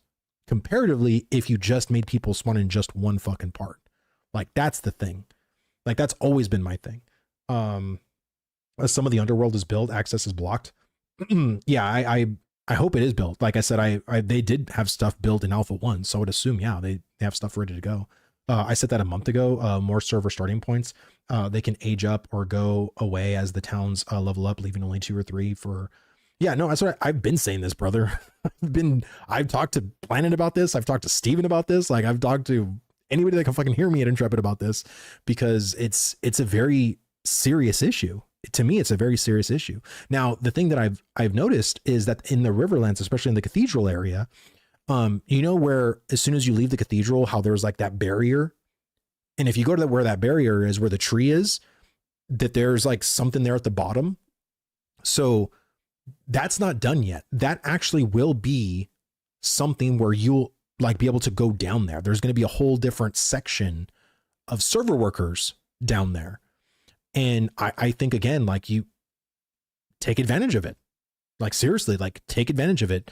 Put like a whole, and instead of spawning in the cathedral, you can spawn into some other portion of it or whatever, right? Like, again, I understand the whole, we're coming out of the portal. Again, I kind of don't give a shit on a launch. Who gives a shit? Most people aren't going to give a shit. What people do give a shit about is queues and wanting to fucking play the game. Like, I think no one's going to be like, well, we have to start in the, you know, in the cathedral area because that's where the portal is. Like, no one's going to fucking give a shit. Like, I'm being deadpan ass with you guys. Like, no one's going to give a shit. People just want to log in the game. People want to play the game. So that's my thing. Like, you need to utilize that server gridding technology of server mini A, server mini B, server mini C, and server mini D, not only with settlements, but also the starting zones, specifically the starting spawning areas. None of us care about the background. Yeah, no, for sure. Gonna say hi to the other folks, but thank you very much for the stream. Later, Planet, thank you so much for stopping by, brother. Very much appreciate it. I hope you have a great weekend. Thank you, man. Posted it in before, and my thoughts as players will only hit 35 during beta 1, and second continent will release with the other 15 levels. Ooh, man, that's always been a worry to me too. But when I asked Steven, if you go watch the roundtable with me when I was listing off all the things that are going to make it to beta, I said level 50, and he said that was a prerequisite for launch. Like, they're not going to launch the game with only level 40 or level 30. So we'll see. You know what I mean? Yeah, 50 levels is a pillar. It has to be released. Yeah, that's what I mean. Like, so, and believe me, I asked him that question. I had to get permission to ask the question the way I asked it, because technically, in a sense, I asked him 15 questions. And even though they were yes or no, he didn't really answer me yes or no. He gave explanations, which I really, really appreciated.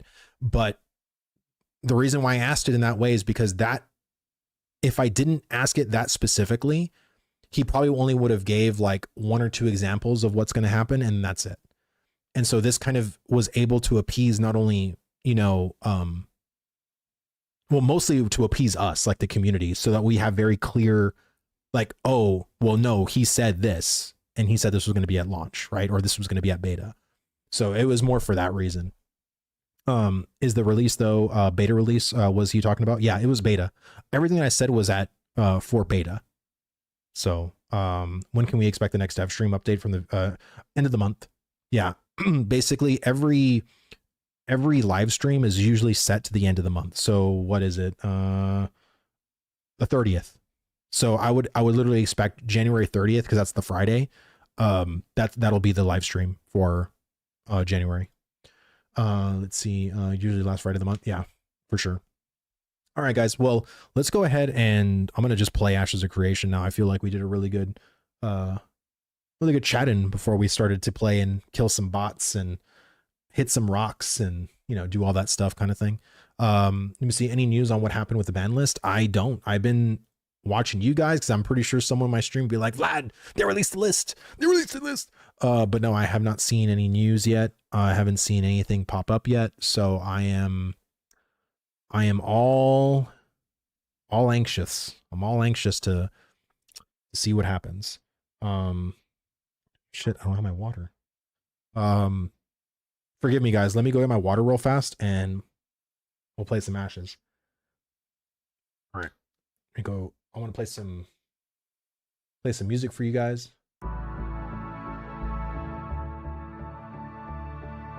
Give me 2 seconds.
Back.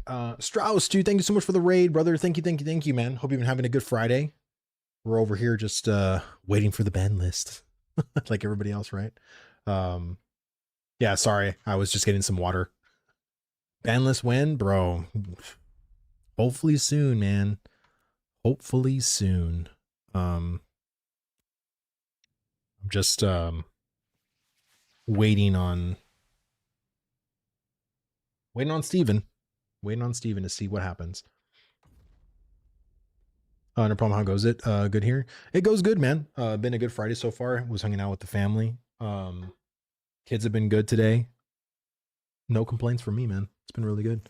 Just before the complete Epstein list, dude. I don't know if people saw in Discord, but Steven came on yesterday, I believe, in Discord and general chat, and he was chatting about like when the ban list was going to happen, and he said, "Oh, it should come out tomorrow. It's on my desk," or something like that. And then he was saying stuff like, he was like, because people were saying like, "Oh, is it going to be like a redacted list or whatever?" And he's like, "Dude, that would be so funny if it was just like the wall of shame and it was just a bunch of redacted." Like, I don't know. Like, I thought that was pretty funny, man. Like, I was like, that's pretty hilarious. But we'll see. I mean, I don't know. I think it'd be funny, but I think a lot of people would be really pissed off. But Mark D, thanks so much for the sub, brother. Thank you. Very much appreciated it, man. All right, so what was I doing? Oh yeah, I did a bunch of commissions. Gotta go and turn this stuff in. Ooh, I probably have some. Actually, no, I think 32 is what I had before, so I might not have new stuff. Let me go turn this shit in real quick. Let me see. Polar biased. Their names were redacted, obviously. I mean, we'll see what happens. I mean, I don't know. Muggsy's been watching me lately, so maybe he's in chat right now. But if he's saying that they've never cheated, they've never done anything, so clearly there won't be any names on the list from Polar. So, I mean, again, and I've said this before too. It's like I think any guild is like susceptible to this, right? You can have bad actors in a lot of guilds. Parkus, dude, thank you so much for the follow, man. Thank you. Very much appreciate the stream. Would love to buy you a beer. Thanks, Death. Appreciate that, man. If you live in Texas, man, it's kind of funny. I was talking with someone else from Discord, Mara Jade, in the Ashes Discord, and he lives in Texas too. And I'm like, shit, dude, there's like so many of us that live in Texas. It's kind of wild. Yeah, Matt Shit lives in Texas. I was like, dude, Texas is popping, man. I mean, I was born and raised here, so it's interesting to me. Of course, you guys know I live in San Antonio. I've said this many times, but yeah, I personally just think it's kind of wild that everybody lives out here. I'm on the good half of Minnesota. Nice, man. Let me see. Also live in Texas. That's some say Deebs, dude. Odessa. Nice. Tennessee here. Memphis. Oh, that's awesome, man. I've always wanted to go to Tennessee. Technically I have been there for a week, but I was there at work. Like I used to do insurance and I was there doing a nursing home for a week. And then I left, back to Illinois. So yeah, I've been to a lot of states, but I've never actually like did anything there. But I mean, how is Tennessee? Is Tennessee popping? Like what like is it especially Memphis? I feel like Memphis is like one of those cities that you can probably do shit in, But I don't know. It's one of those cities on my list that I want to visit again. There's actually a couple of cities on me and my wife's list that we want to go to because we want to visit a lot of places here in the US before we really start traveling like outside of the country. So been to Elvis's house, Graceland in the 80s. Oh, that's something I know my mom wants to do. My mom's a huge Elvis person. I am not. But yeah. I feel like San Antonio is a very poppin' place. Like there's so much to do here. It's really crazy. You've been to 30 countries. Holy shit, man. I've literally been to Mexico and I've been to the Bahamas. That's it. And I went to the Bahamas because of my honeymoon. So I didn't even it was really only Mexico's literally right there from Texas. But I don't know. I've never had an ambition. My wife was the huge traveler. Like the only country I've ever wanted to go to was Japan. And it still is. Like I would love to because I'm such a weeb, dude. I fucking love anime. But also like I really like the culture. But the one thing is that what I've had to kind of learn is, dude, the racism is real over there. Like it really is. Like I did not know that until one of my buddies went and said, dude, like, and again, they're not disrespectful about it, but it's like, it's not like that open hate racism kind of thing, but it's like, there is definitely like, you go over there, we're going to be over here kind of thing. Like it's like the most politest racism you'll ever like it's kind of weird. So I don't know. We'll see what happens. MC, I have not left Australia. I've only entered one state in Australia. Really? That's crazy. I can't even imagine. I think the flying to Australia from Texas would be like a 20-hour flight. And I know because Japan is like 15 hours. And the thing that sucks about me is the fact that I literally can't sleep in any moving vehicle. I can't sleep in a fucking car and I can't sleep on a plane. And I flew from Texas to Alaska, which took 9 hours. And that was the hardest fucking flight I've ever had to do in my life. Because I get so antsy. Like I can't I just can't do it. Enlisted in the Navy, stayed for 6 years, got to see the world. Yeah, that's wild, man. I mean, I actually could have gone to the military too. I just didn't. I was in ROTC 4 years of high school, and I was being recruited to hell and back. But I decided to go to college, and they're like, "Oh, you can be in ROTC there too," and I was just like, "No, I don't want to." So I don't want to. I actually probably can say now, it's like in hindsight, I kind of wish I did, to be honest with you. But I feel like my life would have been totally different. So it's like, you know, woulda, coulda, shoulda, kind of thing. But I don't know. I'm kind of glad I didn't. We see my partner and I were going to go to Japan in March for my birthday, and we couldn't afford it. It was just about, yeah. And that's the thing too. Like my buddy went for 2 weeks, and it costed them almost $6,000. Like, and I was telling my wife, if I go to Japan, I don't want to go there for like a week or two. I want to go there for like a month. And the thing is that, like, you know, we have kids, but it's like, I say that selfishly, but then I know I can't go to Japan for that long. I'm not going to be away from my kids for a month. Like that's wild to me. You know what I mean? But I always said that, you know, before I had kids, I was like, man, if I go to Japan, I want to be there for like a long time so I can really like see everything, right? See everything that I want to see. But because I feel like when you have a trip in another country that's like very short, like a week long or even like 2 weeks long, like every day you basically are doing something. And so you can never like have a break like on your vacation. Like your vacation is literally you like constantly doing shit. And I don't know, like I just want to feel like I can actually have a day or two to like just chill out, you know, or do the things that I want to do instead of like having to know that I don't have that much time left. You see, I got to go to Japan. I'm the same. I can't sleep on flights. I watched all the John Wick movies in one sitting. Bro, I watched probably all the way to that Chimera Ant arc because I brought Hunter x Hunter with me, like to watch on the plane. And I just watched that straight. Like I watched from episode 1 pretty much all the way to the Chimera Ant arc. I was just like, I don't know. I love Hunter x Hunter, but man, I was just like, I need to fucking get up and move. I need to do something. And every fucking time, and this happens to me every fucking time, every time I get on a flight that's like a long flight, I have to sit next to people that are all fucking sleeping around me. I hate it. Like, why can't I stay awake, or why can't I be around people that are also awake with me? Like, it annoys the shit out of me. Like, especially on my flight to Alaska, going to Alaska, I was literally next to this dude, probably in his 40s or whatever. He literally was asleep when they were doing the presentation of like putting on your life jacket before we even flew. And he stayed asleep all the way until we landed. And I'm like, I hate you. Like, I hate you. I don't even know who you are. And I hate you. Like, it was so annoying. Like, just like, it always happens to me. I don't know. The cool part about working in the oil field is no one gives a fuck about race. Can you do the job, not kill people and or break equipment? Even the racist here care more about the money than their racism.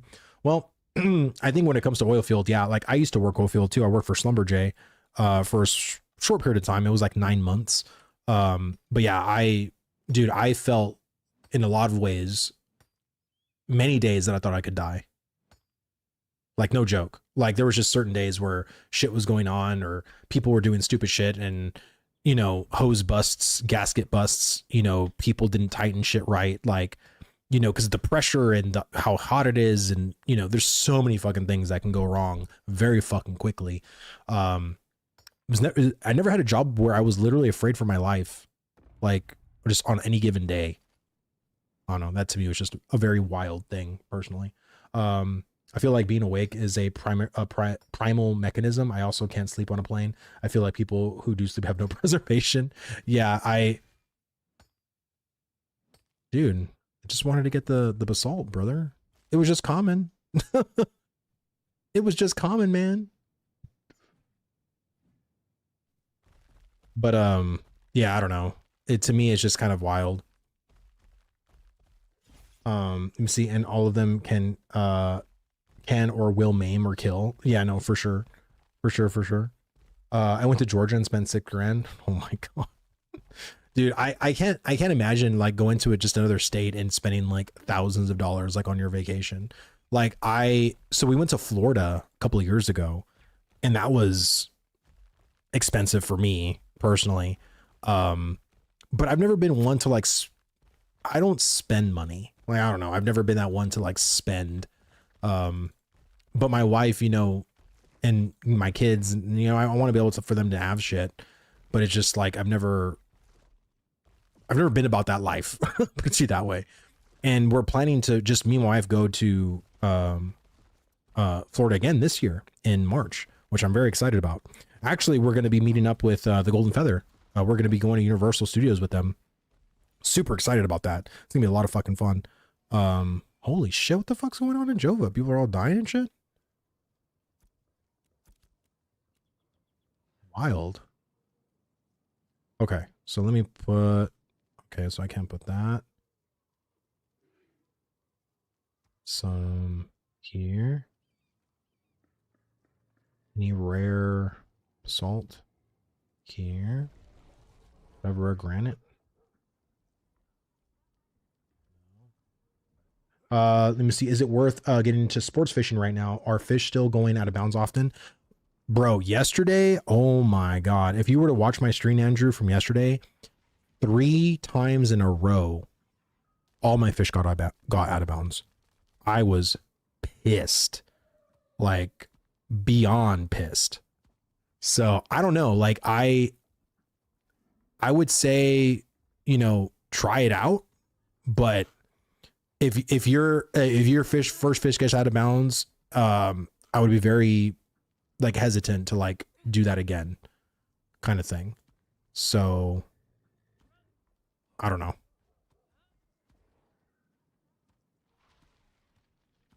It's just wild. Oh shit, I forgot the epic.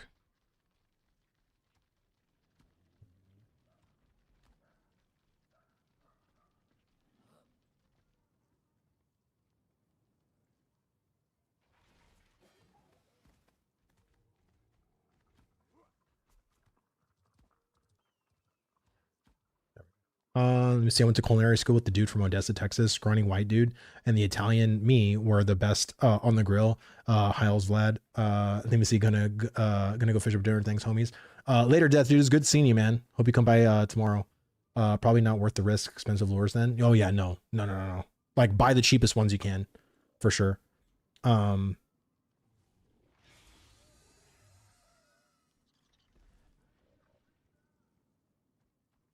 There's a culinary school in this little orifice of a town. I didn't even know that, to be honest with you. That's kind of wild. I mean, I don't doubt it. I mean, there's a lot of shit that I wasn't aware of. Let's see. Okay, so copper, rubidium, slate. Any other rare plus? No. I can sell this, keep that. Rubidium, slate.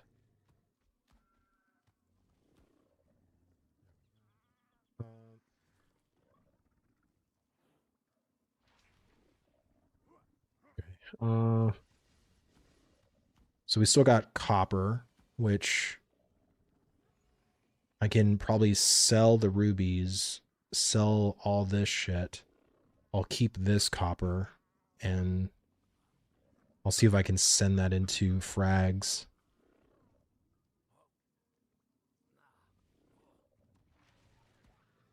Let's see if I can get these into frags right now. Get some more. Okay, so let me do this real quick. Get these coppers. 42.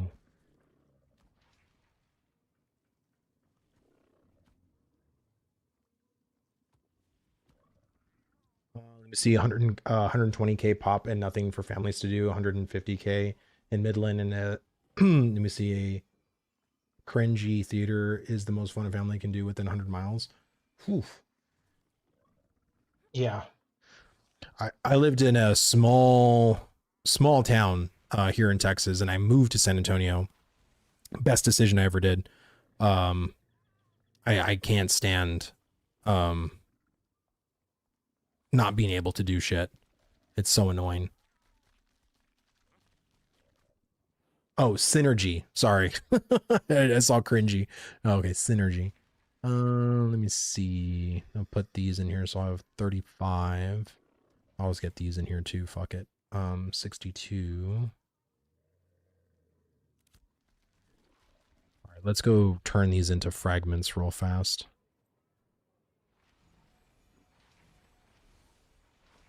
I think I have shit cooking in here actually, or I did. Yeah. All right, so I got all those fragments. Was it 140 fragments? And then I believe I need smoldering ash, if I'm not mistaken, right? To yeah. Okay, smoldering ash. Oh shit, no, I can't. I bought my last tab. I'll just have to save it.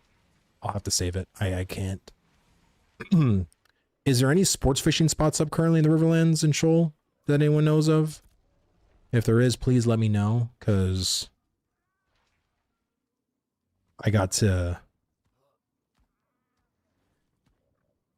Actually, no. Let me put these up for auction.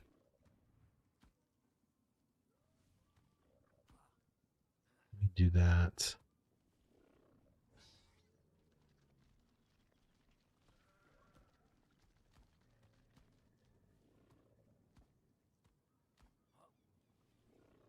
Let me see. Outside of Jova?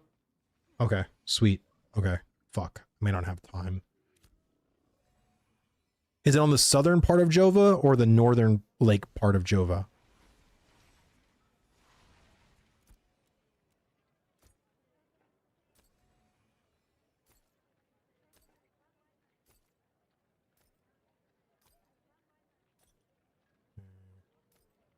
Keep that. Keep that. Keep that.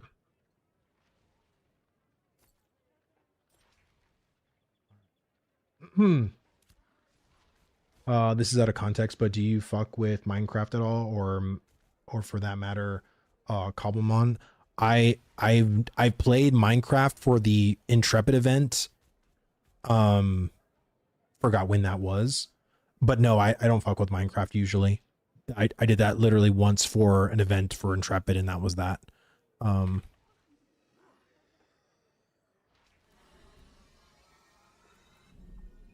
Wow, there's only one person selling zinc fragments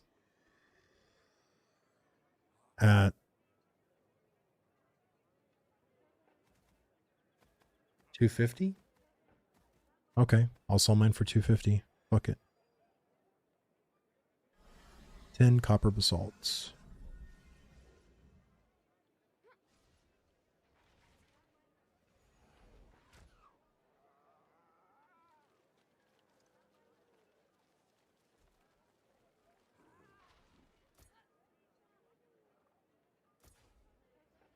What?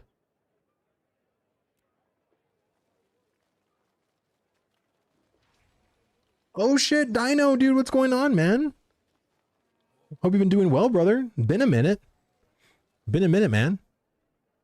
Let's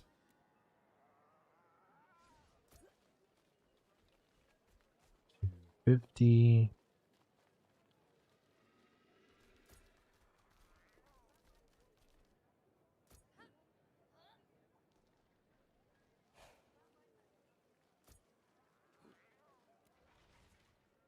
I feel like this might be kind of cheap, to be honest. For a zinc fragment. Well, it's common, I guess. That could be.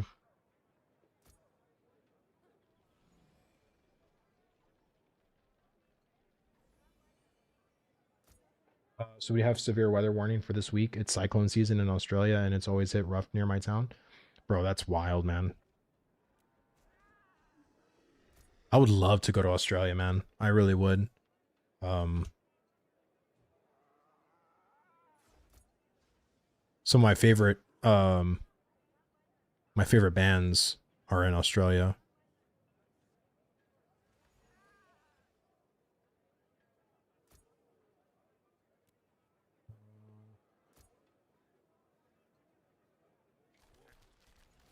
Australia is like fucking huge. Like I didn't realize how big Australia was.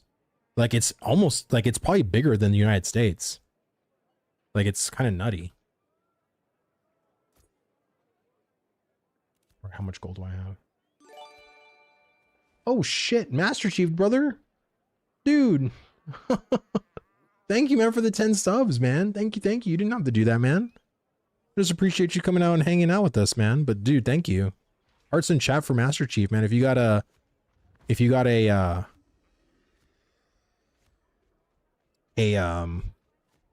can't even think. If you got a sub from him, you know, give a little heart for our chief here, man. Thank you, dude.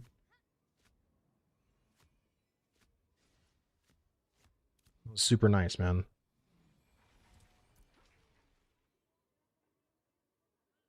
Hotspots are Brisbane, Sydney, Melbourne. I do not know how to say that other one. I appreciate your very fair critique of AOC. Yeah, man, thank you. I mean, like I said, I feel like a lot of content creators, I mean, I don't watch all of them, but I feel like at least the ones that I'm close to have pretty much the same kind of mentality I do.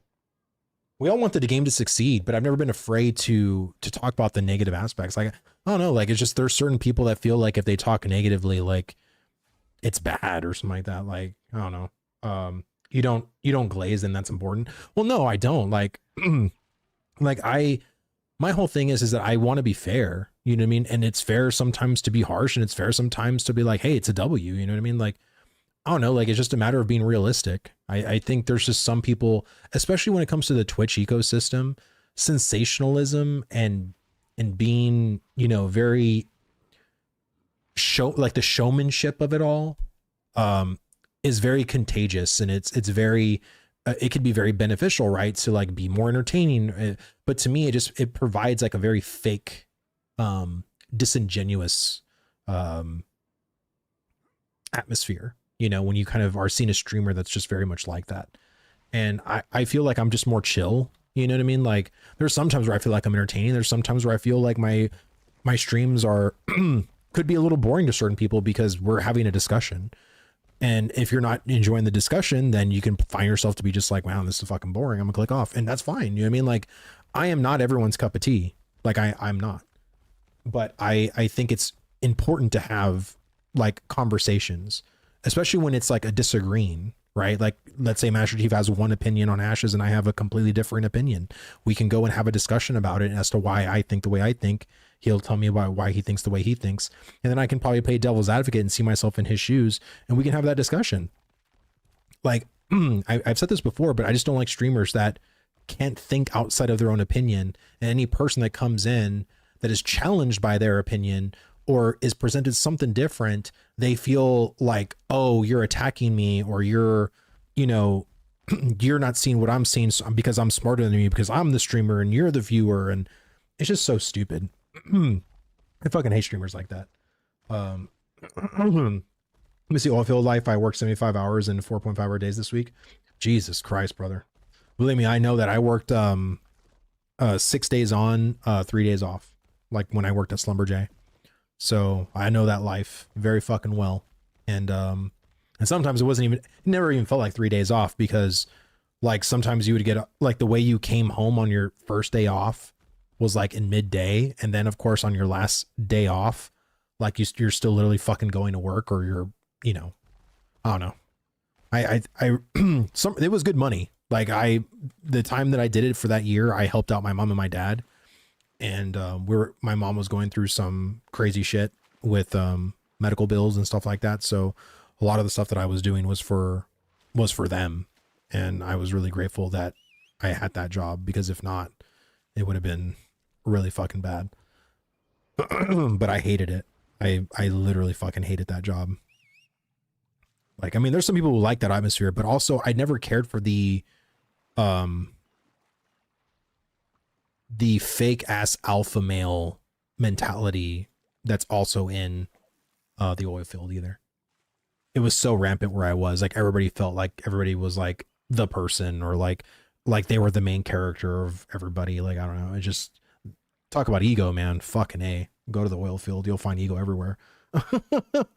Let me see. West Texas is hiring 100K easy for a beginner position. Oh yeah, I'm sure. Yeah, I'm sure. I mean, they need people, and for a while, oil field was actually like going down. The Schlumberger facility that's right in going into San Antonio, what got shut down. Like they've been, and Schlumberger back in 2013 when I was working for them was like popping. Not so much anymore, man. Like it's not the way it used to be. As far as oil field work. Um, Crates. That's right. We're running crates, fishing crates to be more specific, but yes, crates nonetheless. You see many companies have housing for their workers. Oh yeah, they were called man camps. So you basically had to go to the man camp and stuff like that, which that was also another aspect of that shit I didn't like. Dude, the amount of prostitutes that would come over to those man camps and knock at your door, bro, it was fucking terrible. Like, I was single at that time too, but I never, ever, I thought that shit was beyond fucking disgusting. It's like to hear someone, having sex like the next thing over and then they're done and they come back and knock on your door and be like, oh, do you want to like, it's like, bro, you just had sex with Henry, dude, and he's fucking disgusting. Like, why would I even want to touch you right now? Like, it's just so fucking weird. I just never got that. I was never a part. I was always the outsider. I was treated so poorly. The only person that ever gave a shit about me was actually my lead. He was the only one that would help me out and defend me, and but everyone else was just like, I was like bait to them basically, because I was like the average skinny dude that was never a part of their clique. I wasn't a part of like what the fuck they were doing. Anyway, let me see. Finally felt up running crates. So from Avians and to Brianmore, all the kids asleep and my kids were stirring in the middle. Get the blood pumping and being past level 25 players. Nice, man. Let me see. It just reminded me of the show Black Sails and the fucked. Yeah, literally. And mind you, those man camps, sometimes you basically had one room with two beds. So like in one part of the room, there would be one bed over there, and then there'd be another bed over here with another person sleeping. And imagine that fucking scenario. Like, Jesus Christ. Was not the best time of my life, let's put it that way. Like every day I always said to myself, this is for a reason, this is for a purpose, this is for a reason, this is for a purpose. But yeah, I've never hated my job or hated what I was doing more in my life than at that time. Nice. Thank God I didn't want this thing to bug out. There we go. Good shit. Let me see, must have been converted from a one bed per room because of those issues. No. I mean, there was, depending on where we were, like sometimes we went to different man camps because we went to different locations. But no, I mean, they like some of those man camps had where it was just your one bedroom, and there was some that had like the two. It just depended on where our facilities were. Well, we had no choice in that, or at least us, But you see now many homes in our area cut costs down and control prostitution and drug and alcohol abuse. Well, I mean, I don't know how it is now, but I'm just saying that was my experience. And I told my wife about it too, like how it was back then, but it was just really, really odd. It's just a very, very odd profession. And many of the people that I worked with literally got paychecks that were like $300, $500. There was literally a dude that worked there for free because his child support checks took everything, like literally freaking everything. He had like 4 kids from like 4 different moms. Like he had to work there because if not, like he was going to go to prison or jail or something like that. Like, so he literally worked there for free and didn't really get any money. Like he lived with his parents, like when he went home. Like, talk about fucking wild. But that's the majority of like the people at the oil field. Like all of them, like there wasn't a lot of people there that made smart decisions. At least the ones that I worked with, like just made some really fucking terrible decisions. So let me see. I have a 2024 Chevy Trail Boss 4x4 Z71 for a work truck. Oh, nice, man. Yeah, we had a bunch of company trucks. Like I think Dodge is the brand that we had for Slumberjay. So everywhere was just a bunch of Dodge trucks. Let me see this Odessa retirement plan. 3 kids from 3 baby daddies. The state of punishes dads.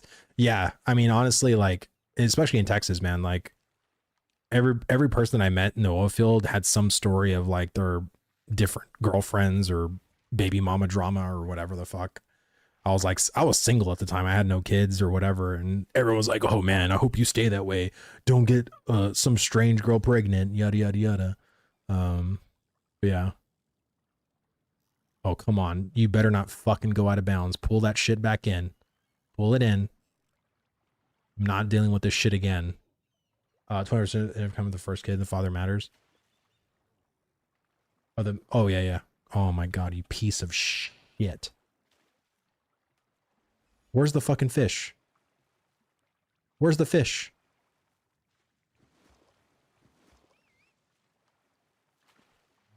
Piece of crap. You better. It always happens. Like, I don't know why it's been happening more and more lately. You can go back and watch my earlier streams. This was not happening that much. It would rarely happen, but I feel like now this shit is happening more and more often. It's so dumb. Like, look how far this fish is for no fucking reason.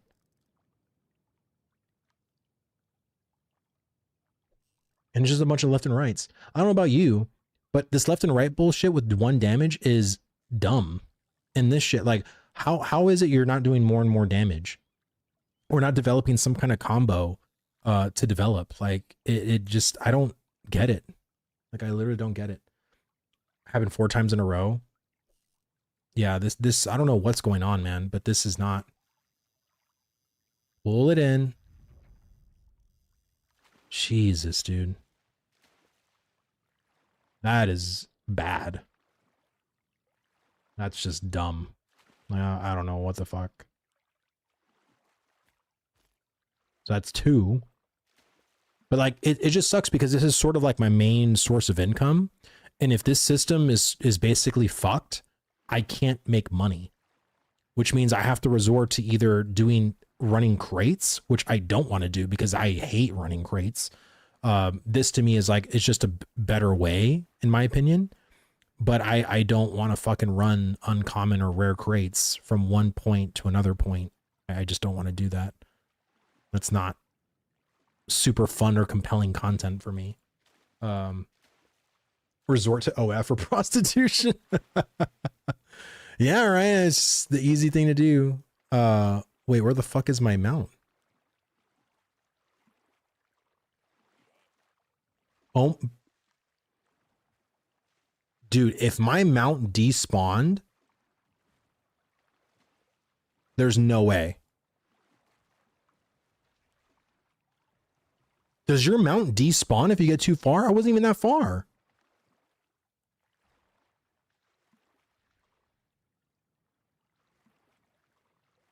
Oh my God.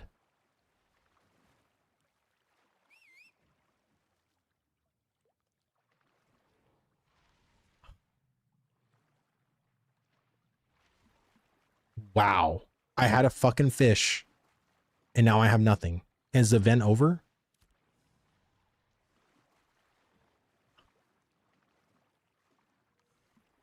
So mad right now. Wow. So dumb. So dumb. I'm behind in the video. You're talking about mega servers. I was watching the claims of Unreal Engine 6 and they make it sound like mega servers will be possible in AI mobs.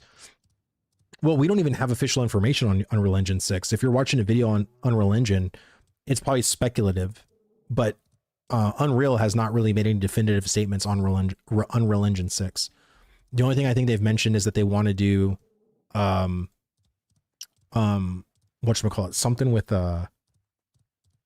like processing, like, and that's actually going to happen with Unreal Engine 5.8 or something like that they're cutting down on some kind of processing power or multi-threading or something like that, or maybe it was with 5.7 with multi-threading, but they said that Unreal Engine 6 is going to be full multi-threading for processing, which is going to be really, really huge for just overall like performance. But Let me see. The fish crate might be at the bottom of the lake, unless someone grabbed it. Well, it was on my mount. How did my mount despawn? I wasn't even that far away. It's so weird. Like, and again, I do sport fishing a lot, and it's only now or the past couple of days that I've been experiencing these issues. You know what I'm saying? Like, that to me is just very weird. Like, I don't understand why that's been happening lately. Let me see, bro. Worst luck with fish ever since Intrepid came back. I know, it's just something's odd. Like, something is going on. Like, and it's not fun. It's not fun to experience. That is for sure.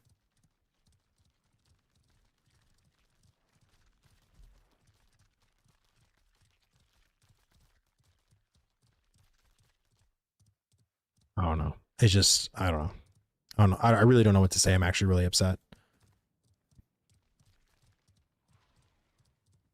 It's like I was having a pretty good, you know, I was always getting about 3 fish in my crates, but ever since this whole fish going out of bounds thing, I don't know. Like, it's been so stupid. Like, your fish should never go out of bounds. That is the dumbest shit in the world. And this is why I think they need to add like a better mini game, right? Like, if you want to add a button for me to hold down, for me to like reel in the fish or something, like, you know, or to have some kind of tension or pressure for the fish getting too far, like, fine, you know what I mean? But if you're just going to do a simple Simon Says game, like, why are you having to literally go out of bounds? Like, that to me makes no sense. Like, could you imagine if AFK fishing was like that? Like, oh, you're too far. Like, the fish is going too far. You can't get it. Like, what? I don't know. It just, to me, is like, just either it's a bug, which I think more realistically, that's probably what's going on. It's literally a bug. But if it is intended for that to happen, that is the shittiest mechanic I've ever seen. Like, beyond shitty. Like, that's not it. I'll tell you that right now. That's not it for gameplay. So now I'm back to about a gold, which, you know, better than nothing. But I have to get my shit back up. That is for sure. Okay, let me go to the mailbox real quick to make sure that I don't have any fresh mail for some gold. But the good thing is, guys, is I actually was able to get my last storage tab in Jova. So I purchased all my storage tabs in Jova. So that's really, really good. Next thing I want to do is start working my item tab. So I have 2 5 gold item tabs in the 10 gold one. So I want to go ahead and get those going, because I do need more space for my item stuff, since, you know, I have these left to do. But yeah, I was able to buy all my storage tabs now, so I have all this fucking space, which is really fucking nice. And then I think what I'm going to do now is, like, once I get that done, I'm going to start working on the other settlements and get those ones for 5 gold. Especially first one's going to be New Ayla, that's for sure, because that's where all my lumberjacking shit is. Any novice tools with quality a thing or not? Yes. There's actually a mining pick. It's a void breaker. It's called a void breaker mining pick. It's a novice one that has quality and spoils on it. So, yeah, let me see if I can actually find it. Void breaker, or let me just see if I can, weaponsmithing, void break. That's what it's called. So it's called a void break mining pick. And you can find these on the auction house for not that expensive. But yeah, this is a really good one for initiate. Usually about 3 gold. Oh, is it called slag breaker? Let's see. Oh, it's another one right there. Slag breaker's mining pick. So there's the void one and the slag breaker.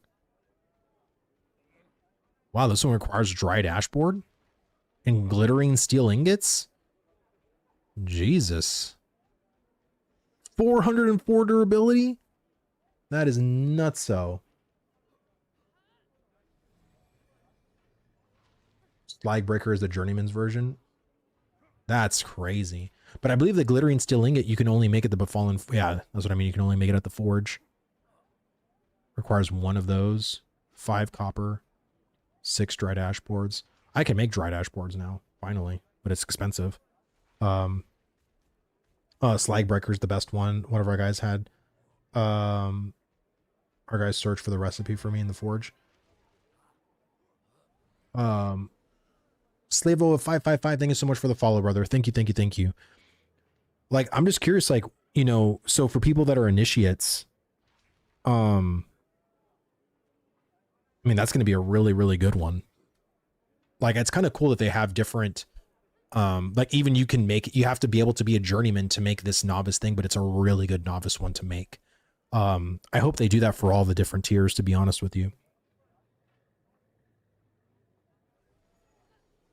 To really be honest, I want some of this shit to have an actual passive with it. Like, so yes, quality and spoils is great, but imagine having, like, I don't know, like a passive ability on it that like works as you're mining or has some kind of effect, like on the, like a bonus basically, because this is a kind of a rare one to get and a pretty hard one to make, you know, in the grand scheme of things of the other tools. So like, why can't it have, yeah, having spoils and quality, great, but it needs to have like a little bit more, you know what I mean? So I hope they have that kind of foresight to see, like, you know, like the way Steven talked about bags, right? There's gonna be certain bags that, you know, may take you looting an ash pile a lot longer, like double the time because of that certain passive that's on a bag. Because you might have some bags that are more PvP oriented, or you may have some bags that are more PvE oriented or more gathering oriented, or, you know, whatever, right? So I think they need to lean into that more for this shit. Let me see. Also, Slagbreaker shirt and skivvies, chance to drop extra copper or something. Oh, interesting. Is there actual shirt? Who makes the shirt? Is it tailoring? Oh, there's a Slagbreaker's bag. Interesting. Huh. Oh, it's a radiant bag. So it has spoils and quality on it. Hmm.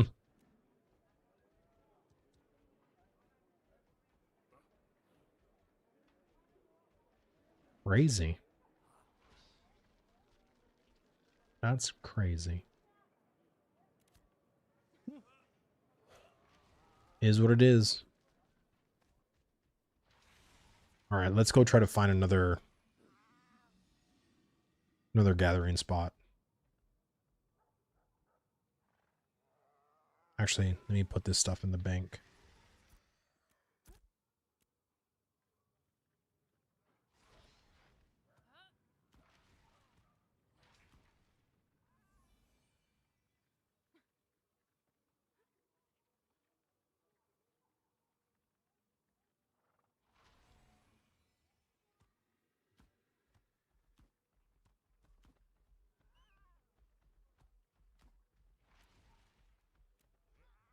I'll just take the regular copper with me. I don't give a fuck. All right. Out we go. I think all markets should be connected for search purposes only, but you still have to go to that town to pick it up.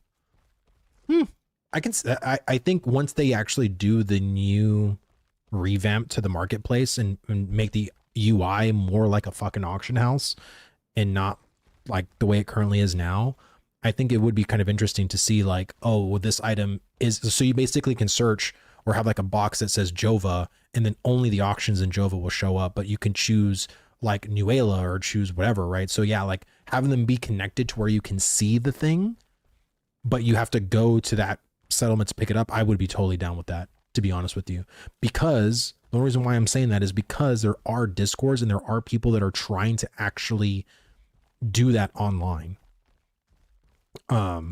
Because I can tell you this right now, if it's better and it's more efficient to have to go to the website to sell your shit than it is to do it in game, people will do that 100%. And I think the game, you need to be able to do shit in the game, but because the API is not there, it is going to be a little bit more cumbersome. But if the UI is better, and if a lot of people are on that website all trading and auctioning stuff out, it's gonna be very similar to like the PoE auction house, right? Same thing. But I don't know. It just needs to be something different like that. What do you think about bags being used for storage?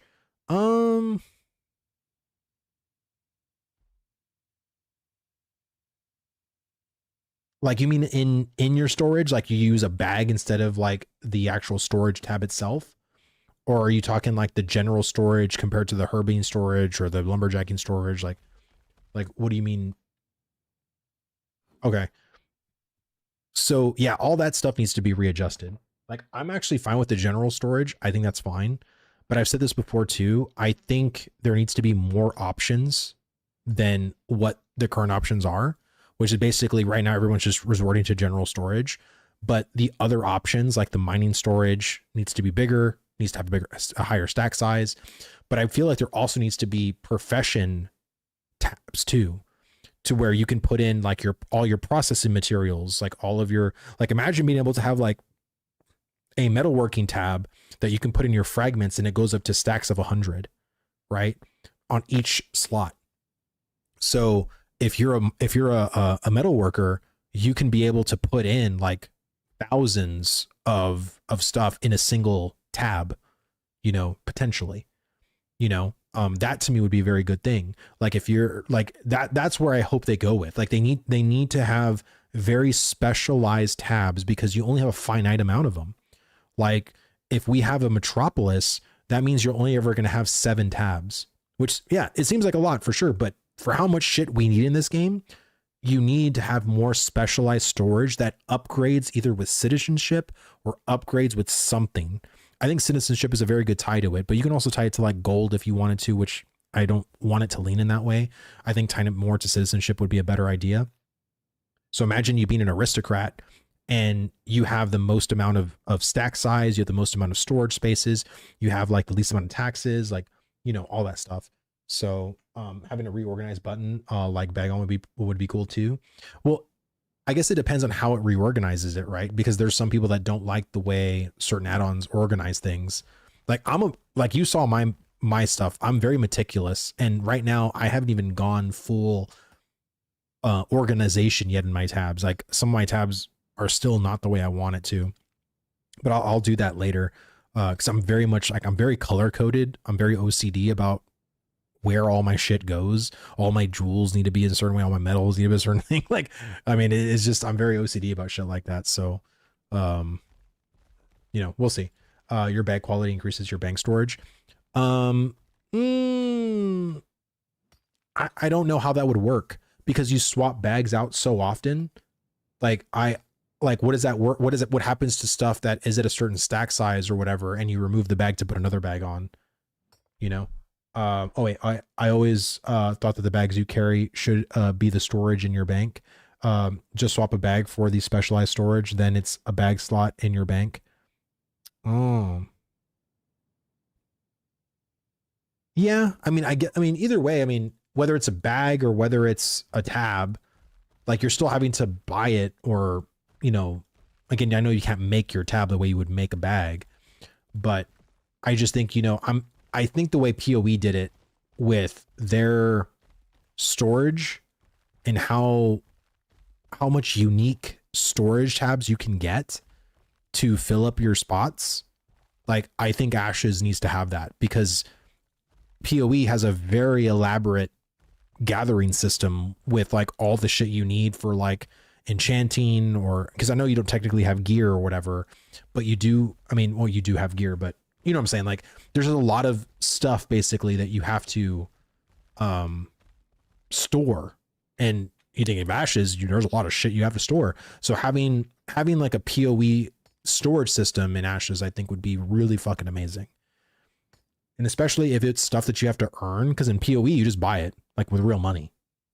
$20 you can buy like fucking a lot more storage tabs and yada yada yada. But of course in an MMO, people want to be able to earn shit, not feeling like they have to buy it through like a pay to convenience type of way. But that's what I kind of want. Do you know if we are capped at 3 bags, or are they planning to increase the amount of bags you can carry? That's a good question. I don't think that question's ever been asked. At least, I mean, if it has been asked, I don't know the answer to that question. Um, it's 3 bags currently, at least on your person. I don't know if they'll ever extend it. But I feel like the bags are just literally just getting bigger and bigger. You know what I mean? So imagine, so this is a journeyman with like, 9 slots. So imagine a master with 12 slots. So now you have 2 master bags, and then imagine a grandmaster bag with 15 slots. And the 15 slots can stack up to like 150 each. Like that's, and maybe that's a plain grandmaster bag. What if like there's a more specialized version where it can stack up to 400 instead? So there could be some kind of like mix and match of like, would you rather have more stats towards your artisanship, or would you rather have more stack size? Would you rather have more quality? Would you rather have like more spoils? Like, I mean, and there could be different bags for all sorts of different things. You know what I mean? Oh shit, I'm already selling my zinc. Awesome. Need to make that money. And that's pretty much like what I'm going to do. If I can't make money through the sports fishing, I'm just gonna have to make money selling what I got on my bank. Cause yeah, a legendary journeyman bag will have the most storage possible. Oh yeah, absolutely. Yeah, so I don't know, like I think posing the question, I mean, what would be a good stat? Like, would one more bag be beneficial? Well, of course, right? Because this game is such a gathering simulator, like more bags would just be more helpful. But I also don't want them to nerf the way the current bags are, because I don't know, like I feel like most games do this kind of like a give and take kind of thing. And I just don't know. I don't want them to fuck with what we currently got. You know what I'm saying? We still don't have anything regarding the lists. I was just looking right now to see, because I'm like, dude, it's already, I've been streaming for over 2 hours. Like it's already 9 p.m. my time. I want to stream probably for 1 more hour. I'll stream to like 10 p.m. But I was sort of hoping that by now they would have released something.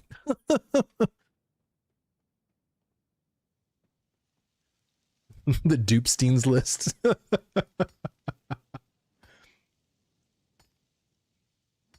It ain't coming this week. Could be. And you could be right. Oh no, I just figured it would have been really good content to like read off and see what guilds. I just want to see what guilds really. Like I don't even care about the name. Well, I mean, I may not even know none of the names of the characters, but I just wanted to see the guilds mostly, like what guilds are on there. I thought Steven said next week on the list. Well, he said yesterday that it was going to be today. He said it's on his desk. It just, I don't know if he's just got to post it or if he got to write a report, or maybe they're still like figuring out, like what all needs to be doxed, or like not doxed, but what all needs to be, like maybe omitted. I don't know if they're going to do full lists, because the way that it's always seemed to me is that they didn't want to do it out of legal reasons, but other games have done it like full names. So it's like, if they weren't worried about doxing and stuff like that, then like maybe there isn't a legal reason or anything like that. Yeah, I was gonna say there are no legal reasons. That's what I mean. Like, I don't know. I feel like we're just. Well. Let me see that. I feel like we're just kind of waiting it out. Basically, I still think we could potentially get it today or tonight. Yeah, I think honestly it's in the best interest for Steven to do it. I don't understand why he wouldn't, because it's honestly going to be only good things. Like who in the community is going to be upset that they released a list? Literally no one.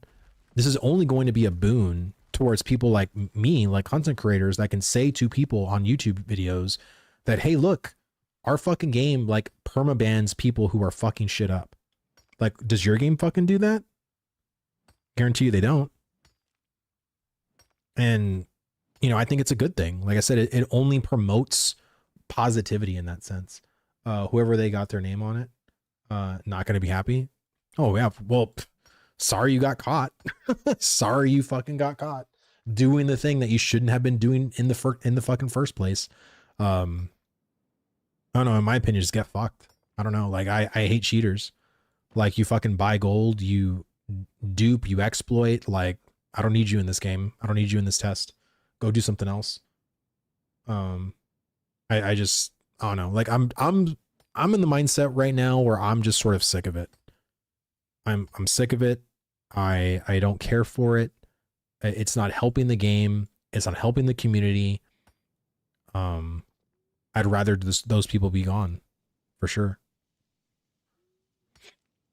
Since it's a cheater list, first name going to be yeah, he just freaking puts it in GM hacks all the time, you know? Jesus. Can't even play his game without his cheat codes and his built-in game genie. I miss those days, dude. Do you remember the game genie for like Nintendo? Had to put in the cartridge and the game genie, and then you had to put in there, and then you put in like the 7 or 6 digit code, and you could have like invincibility and like unlimited lives. Oh man, those were the days, dude. Those were the days. The early 90s. I miss those days.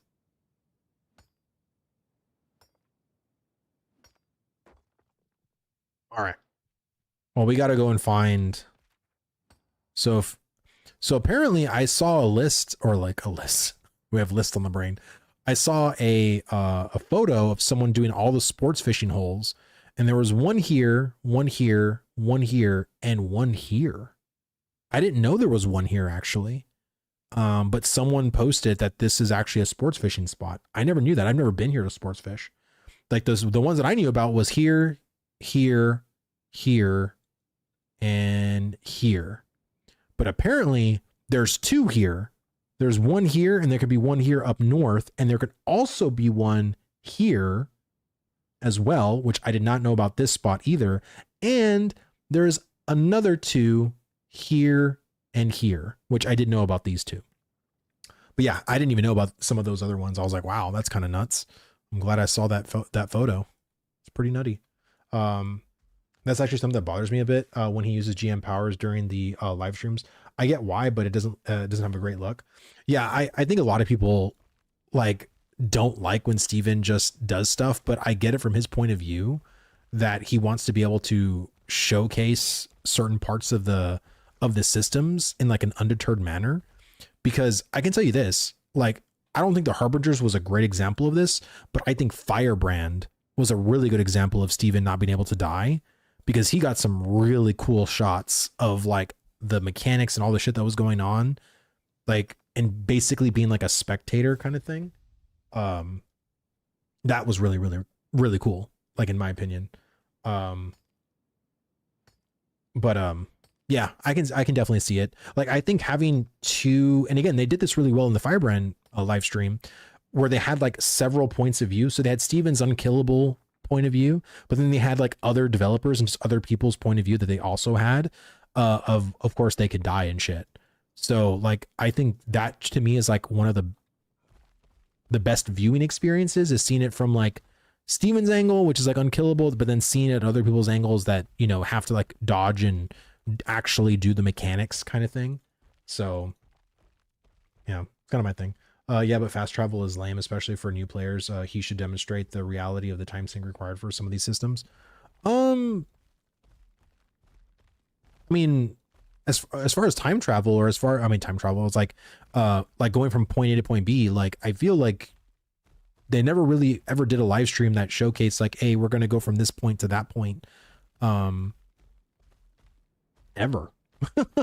Like everything's always just been in a very small area, you know. The sports fishing one, I believe. Well, it's kind of like they did the segment in the sports fishing thing, and then they cut to the Harbingers. So it wasn't like a time jump thing. It was literally just them going from like, okay, we caught our fish, and then they cut to the saltwater stuff, did it there, and then cut to the Harbingers event. No, he cheated on the speedboat. I might have to rewatch it again. That was one live stream I literally watched like once, so I probably got to watch that again. But I mean, again, I agree. Like, I mean, I just think it's something Steven's always done for years and years and years. I don't know if you're gonna get him to stop doing that. Tell your idol to make tanks decent. Everyone abandons them just like mages, and everyone else can't farm solo. Bro, he knows about tanks. Like, Nice is a tank main. Roar is a tank main. Both of those content creators have been very fucking vocal about how shit tanking is. Like, I am not a tank main, but even me, the only problem I have with tank is the name fucking tank. I've never been a fan of the tank in Ashes of Creation be called tank. There are no tanks in this fantasy game. Why is this thing labeled a tank? How would they even know what the word tank is? Like, it doesn't make sense. It's only there for players to be like, oh, we need a tank. You know what I mean? It's like, I get it, but it doesn't feel good. You know? No, fast travel is good. We need some faster travel. Current movement's too slow. I completely agree. I personally believe we should have flight paths. And if you're going to get on a flight path, you can't have any materials on you. Like, very simple. Like, if you want to go from, let's say, Jova to like the Anvils and go to like Valdegem or whatever, you should be able to fly there. Like, on a one-way thing, just like classic WoW did. But in Ashes, you can't carry any materials with you. So if you go over there, then, you know, you're not going to be able to yeah, we need a Verra and taxi service. Honestly, I would love that too. I really would. I think it would be kind of cool if there was like an NPC that actually went around the different settlements and just basically made stops, sort of like a bus, you know, and it was faster than a mount. Like, let's say it went 200% speed. So if you basically just wanted to like AFK go somewhere, you can just get on there. You know what I'm saying? I'm down with all those things personally. Give us some peaceful flying whale. Jesus. I mean, I think, again, wasn't one of the superpowers a Zeppelin? Or like there was going to be some kind of like a blimp thing in Ashes? Like, I got to go back to the wiki, but I could have sworn that was going to be something. That sounds cool, but then make it attackable or something too. I mean, if they want to make something like that attackable, I guess they could, but like, my whole thing is that I do agree. I think there needs to be some kind of a faster travel ecosystem within the game, like, for sure. The only question is like, should you be able to write that and have materials on you and sort of be in an AFK fashion? Maybe, but then you can also potentially get killed too, right? If someone goes combatant status and wants to start killing people on that thing, you know, risk reward, right? They could do something like that as well. I don't know if they should or shouldn't, but it's a conversation worth having, I think, for sure. No, I think caravans with an extra seat utilities can have people sit on inside. Well, personally, I think caravans are way too fucking slow. That is not faster travel. That is just lazy travel. I think that's probably a more accurate word you can say. But I don't know. We'll see. We might have feel a bit different when gliding mounts are a thing. Potentially. I mean, there's still a lot of things that we don't have on the docket yet, for sure. Can I make a gameplay request? Sure. Can. There's a, hey, I'm lost with acquiring a tailoring recipe. Could you help? There's a journeyman tailoring hunting bag that has 30 plus base quality, but nowhere online says how to acquire. Do you know what the name of that bag is? Because a lot of the stuff in here isn't going to tell you how it's acquired. Is it this one right here? The Slag Breaker's mining bag? Journeyman hunting bag?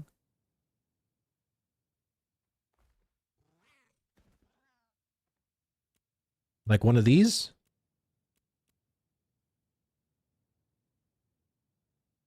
Like this one right here? Correct me if I'm wrong, but isn't all of these bags, like, aren't they available on the vendor? Like the basic ones? If it's a basic journeyman bag, it can be locked behind master or grandmaster upgrades needed on the tailoring station before the recipe unlocks. The good ones come from the master storefront. Oh, okay, so you don't even have to buy or wait for the vendor. It's just a matter of the upgrade happening. So there is a tailoring station here on Shoal. Right here, the textile mill. Buildings. So here's the factories, fabrication.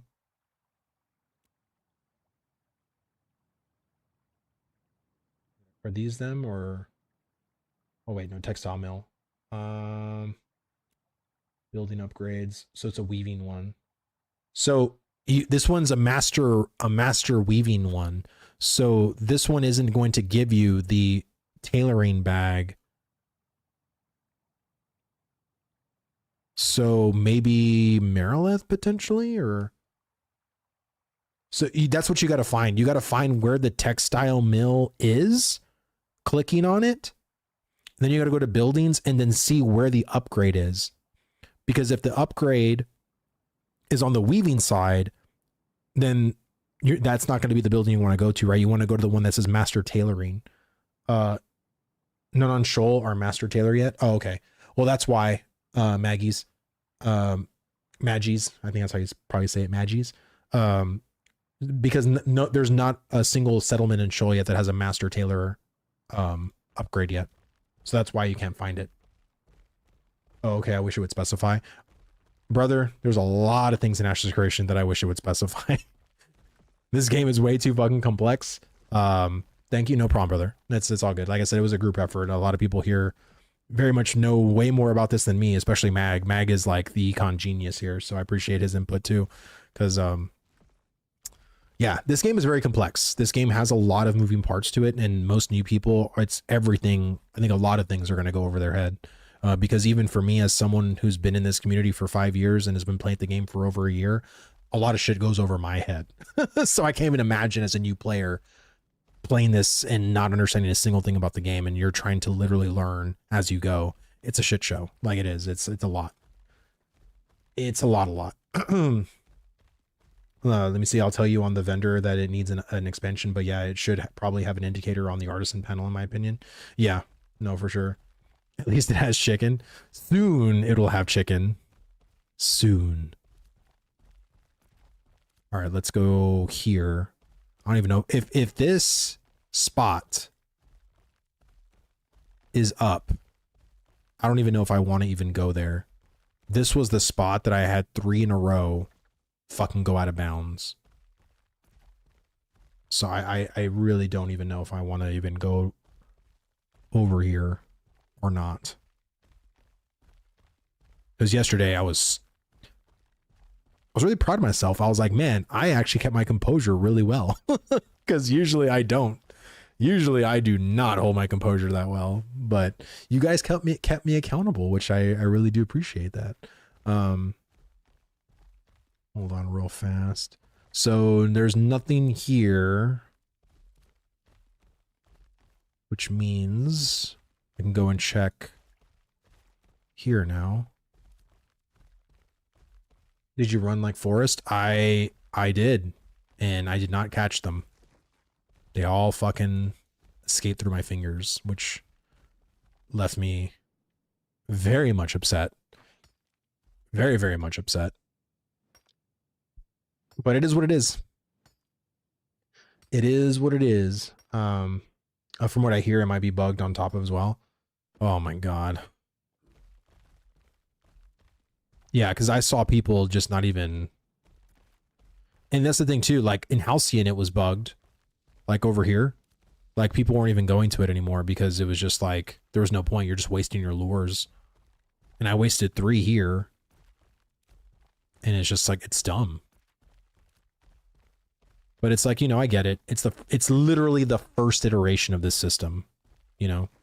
Like we have so much shit to like figure out and do. Want to buy list? Brother, I want to buy list too. Like tell me where I can buy. I want it. I want it now. That's what we're waiting for, man. I stream for about 2 hours, but I'm going to wait till 10 o'clock. Wait till 10 o'clock. And if it's not out by 10 o'clock, then, well, maybe not tonight. My luck, it'll probably release at 10:30 and I'll be off stream. So then we'll discuss it tomorrow, if that's the case. But I feel like if it does go live tonight, maybe I'll just come back for a little bit and we'll talk about it for like 30 or 40 minutes. But I don't know. Like I'm still debating. Like if it does release like super late tonight, I'll probably just save it for tomorrow, to be honest. That's my thing.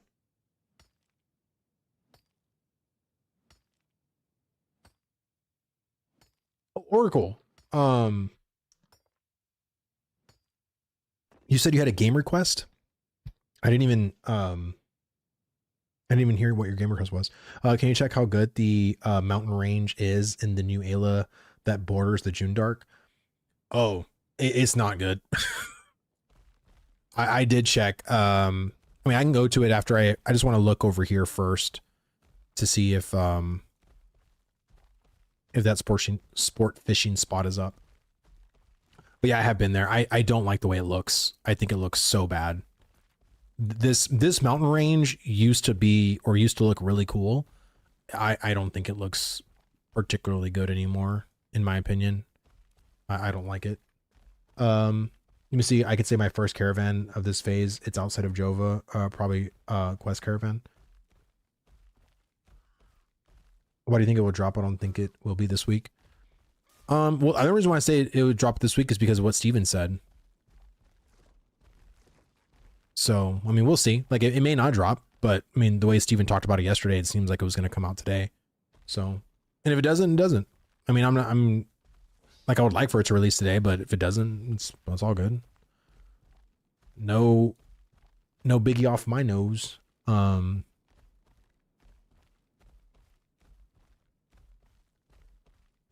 Yeah, I mean, honestly, caravans, man, I really want caravans to just be better. Caravans right now are just so, like, they're so slow. Like, they don't offer the rewards that the crates do, especially like, and how, like, having 3 crates and then just going from like one destination to another, and how fast you go in comparison to a caravan. Like, I feel like one thing with the crates that would really slow down players is if you didn't go that fast. Like, literally, when you get a caravan, you're literally going to like walk speed, like literally. So imagine if your base mule went walk speed. I think that would deter a lot of people from running them because you're just going so fucking slow, you know? So I don't know. Like, I feel like the base of the mules need to be adjusted for sure. Like, I don't know. We'll just have to wait and see. There's just so much that they have to do. Like, I mean, every system that's going on in phase 3 right now, like, some need major work. Some need to be literally revamped, like the fucking treasure map system. And there's just some that just need more additions, you know? So it's like all around, like it's like you can spin a fucking wheel and realize like how much shit needs to be worked on. Like, it's nutty. You need to have GM stuff in mind though. It can't be too fast later on. No, for sure. Like, and I think right now it's way too fucking fast. Like, I think it's way too fast at a base.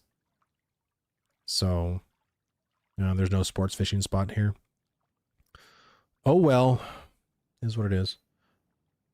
Or they could buff the caravans, leave the mules the way they are. Not sure.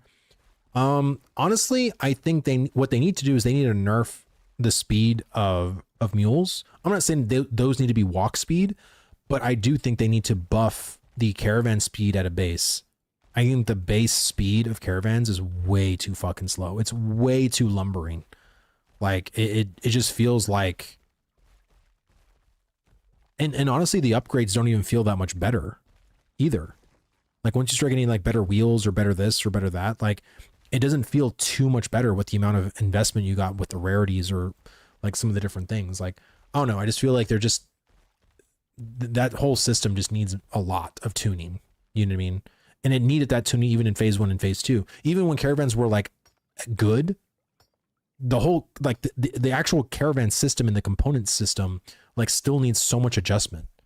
And we haven't even had a single bit of adjustment on any of it. So I don't know. It's just very, it's like worrying, but it's like, there's just still so much that we have to do, you know?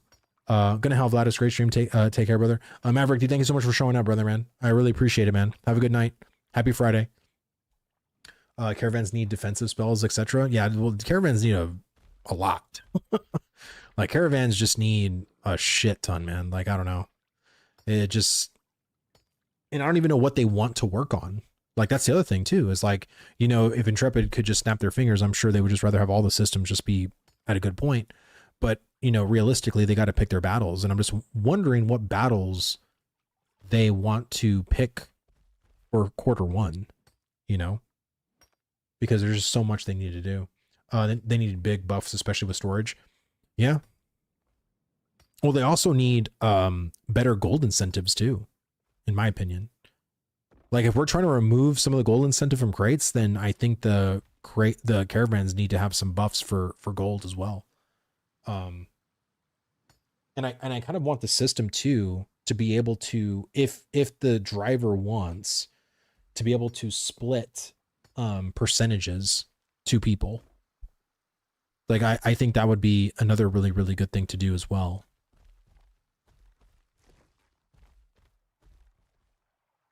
So like, imagine if like you are in a group with like 8 people and you're going to go and run a caravan, and before you set out, you can have it to where the game awards every person a percentage, like including yourself. So that way it just splits it evenly.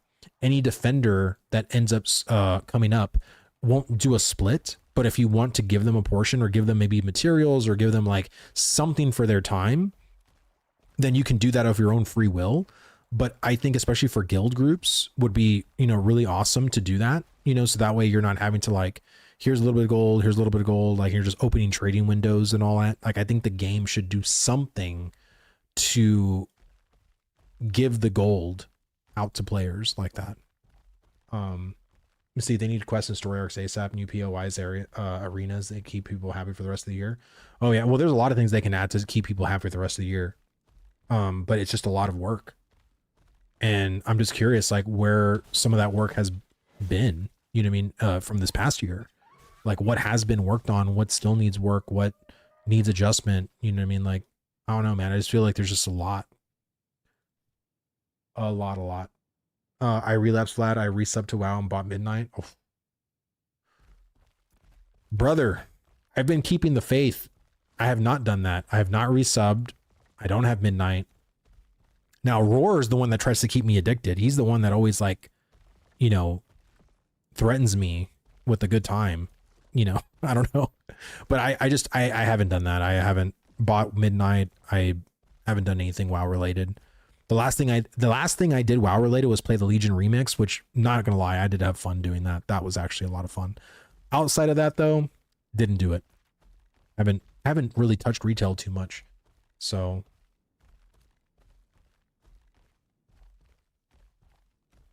I'm going to go to Nuela. I'll show you guys the mountain range because there's a lot of mines that I can do here too. So it's like a twofer. You feel dirty? You should, brother. You absolutely should. You should feel dirty, dude. I'm just going to call you Dirty Dan now. Dirty Dan.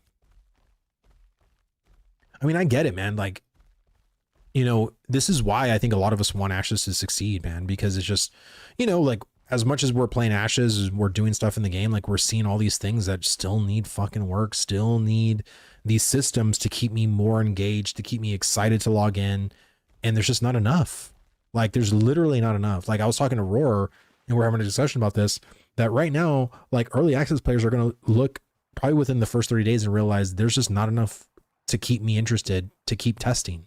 And that's true. It's very, very, very true. Like, there's not much, like, unless you're going to start creating new alts, and then start testing like classes, which that can provide some like really good content or like long form content for you.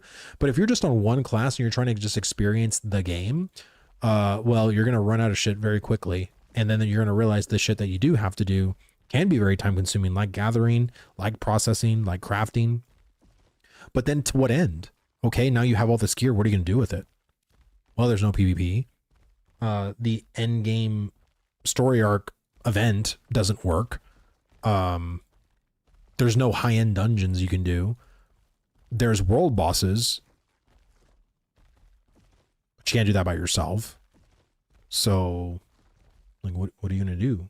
You know what I'm saying? Like, and that's what most players are coming to the conclusion with, man. It's just like, so, you know, it is what it is. And that's why I tell players, like, don't feel afraid or don't feel bad to just take a break. You did everything you wanted to do. Cool. Step away. Now do something else.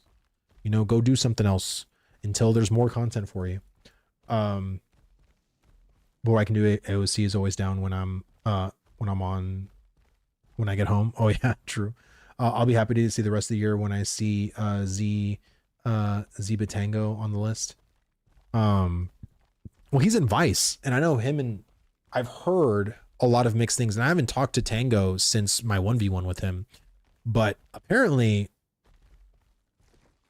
they're known for RMT. A lot of people have messaged me and be like, hey, Vice is known to be RMTers. So I have no proof. I have nothing to say that they are or aren't, but we'll just see when the list comes out. You know, my thing. That'll prove or disprove what's been going on to an extent, because I believe there should be a shit ton of people on there, especially botters, but I don't know how many of those people we're going to get. You know what I'm saying? Is it just me, or does tank feel like more like a DPS than fighter? Because I've gotten fighter and tank to level 15, and I can absolutely deal more damage as a tank and have more survivability. As someone who's never played tank, I can't confirm nor deny, but as someone who has played fighter several times, I do love fighter. I love fighter. Now, of course, I'm probably not going to have the same survivability as a tank, but you know, the survivability on a fighter, I think, is okay for what it is. But I don't think the tank or I don't think fighters should have this ultimate survivability either, because that's not their role. Like, their role is to do damage. Like, should they have a defensive cooldown? Absolutely. And I think blood fusion is okay. I think, again, blood fusion needs a lot more support. I think blood fusion, in my opinion, needs to be redesigned. I think it should actually be a legit defensive and not this like blood siphoning thing. Personally, or maybe there's a passive that can augment it differently. But yeah, there's just a lot of the fuck's up with the lighting here. Is it? Am I just like in the void or something? Like, what's going on? Planning the lighting.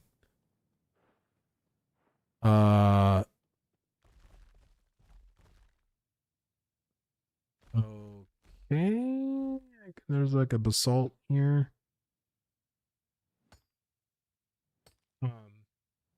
Oh, I love it too. I didn't mean it like that, but you should play tank to level 10 or just even level 5 and see how it feels. It really feels tank is just great all around. Even the tank skills feel great. Well, again, I've talked to my buddy Roar, who is a tank in every MMO. He tanks mainly in WoW. Every MMO he plays tank, and he doesn't have good things to say about tank. He says tank is fine. It's serviceable, but it's boring. Like, out of all the tanks he's played in a lot of other MMOs, his Ashes' tank is the most safest, boringest tank. Like, it's functional. It does what a tank should do, but there's nothing about it that makes it stand out or makes it like fun, you know, in comparison to like a Death Knight, in comparison to like a Druid, or like, it's just, you know. And then there's Dusty. Well, Dusty plays tank too. I don't know. Like, again, I don't talk to Dusty. You know, I don't have like private Discord conversation with him like I do Roar. But I'm just saying, like, yeah, and Roar converted to summoner because he just didn't like the tank. Like, the tank was just very boring to him. Oh, okay. See, I never play tank in any MMO. I'm more of a fighter / mage type. See, I'm more of a hunter / warlock type. And here I am playing fighter in Ashes. So, I mean, I guess it's weird for all of us. You know what I mean? We're all adjusting to what's going on. Ooh, a limestone. Can I get some iron, please? Oh my God. If I can get epic iron, I can sell that shit for ridiculous. The people are selling epic iron right now for a lot. It's just fucking limestone. Yeah, for what I would fucking give for a Death Knight. Yeah, I know. Like, I mean, and again, with the 64 class system, I feel like Ashes does have potential, but I'm not going to hold my breath for that potential. I just want to see what it is first before I make any kind of assumptions. Because I don't want to make assumptions on their 64 class system. I just want to see it for what it is, and then I can make statements based on what I see. Because I just don't want to get in the weeds of everything, you know? As a summoner type lover, Vlad, would you prefer to have one large summoner or many smaller summons that you can control them? So I am not a fan of controlling summons. I'm a fan of controlling my character and my summons just doing what they do. Like, I am not a fan of the micromanagement of summons. And coming from like vanilla WoW, where I had to fucking control my one tiger or monkey or gorilla or bear, that shit was annoying. I did not like that. And right now, that's kind of like what you have to do in Ashes. You have to kind of control your summon to a degree. And that kind of gameplay to me just isn't fun. When I'm having to control, like, no, I don't want you to be over there. I need you to be over here. Or no, I don't need you to be casting that. I need you to cast this over here. Like, I don't know, that to me just isn't like what I like. My fantasy though has always been like, especially in WoW, like I played Demonology. Summoner control so far is blah. Yeah, I don't know. It is like, I like Demonology Warlock and WoW, like where I have like this kind of demon army of shit, and it's like really cool to be like this master demonologist and have like, you know, my goblins, have my fell hunters, and have like my fell reaver, and you know, like, and then I can summon like bigger demons, and it's like, I don't know, like that to me is like really, really, really, really cool. But oh, I didn't know that guy was there. Um, oh, that guy's a bot?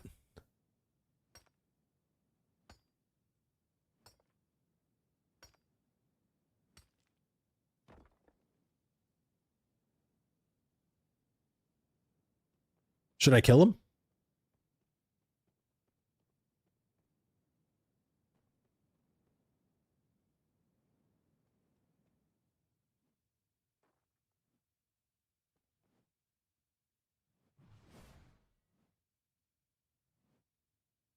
Why can't I attack him? Oh,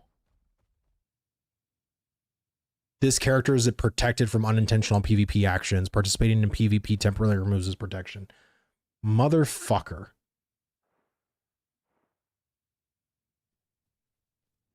All right.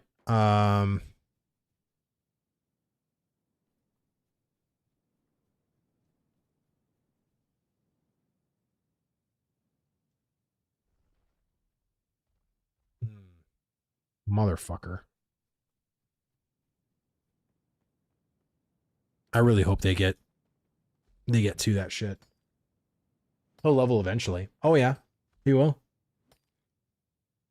It'll probably take him a while. Like if he's a fresh level 10, it's gonna be a bit. Oh no, is this guy a freak? Okay. Oh, I don't think that guy's a bot.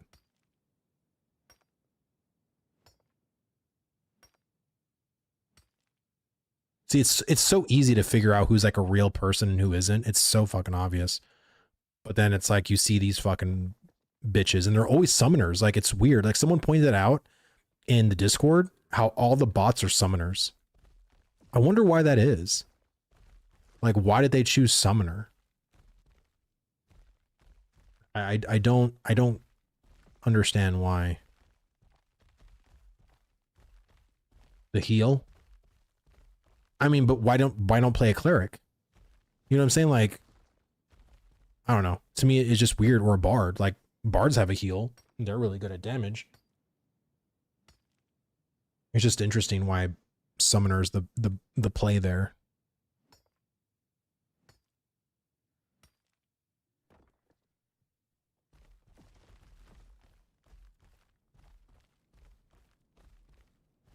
All right, here we go.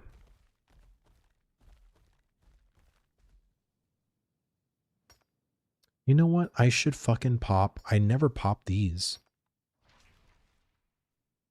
Like, I gather so much and I never pop. Like, if I would have popped this, I would have gotten a lot of experience. I just always forget to fucking pop my gathering shit. I need to make some more. I actually have rubies that I can make some more uncommon. So make some more uncommon novice scrolls.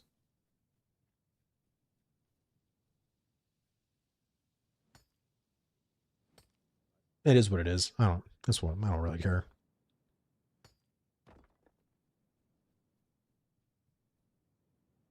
See, maybe to look at a new plane, the new class, or maybe it's easier to bot a summoner than other classes. I don't think it's easier to, because it's still a simple Python script. So I don't know if that's really the play. It just feels interesting that every single bot has been a summoner. Dude, I really hope that they bring on the secondary archetypes. They allow us to put on the characters at level 10 to 12-ish, so we can actually test it without having to get to 25. Well, yeah, that's the thing that I've been interested about. And I've said this before, is why do we have to be level 25 to then make our class? Like, why can't it be level 15? This was conversations I was having on my 1v1 podcast years ago. Like, I've never been of the mentality of having something like that unlock so late, personally. Because I think you can have it be earlier and not really have it mess with the system too much, personally. The reason I was asking for the fantasy of Warlock is because of the world design I'm making. I know people like one big summoner they can control, or some others prefer swarms of creatures. I'm trying to make stuff unique. Yeah, I think for me, I've always been more of a fan of my summons just do, like, I like a permanent summon that I don't have to fuck with too much.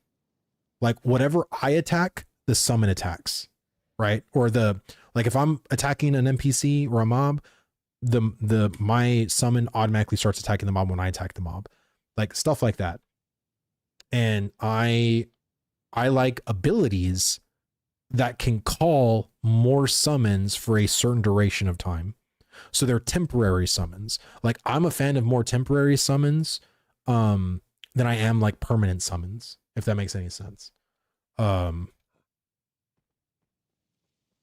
yeah, either way, when he hits 11, he's dead.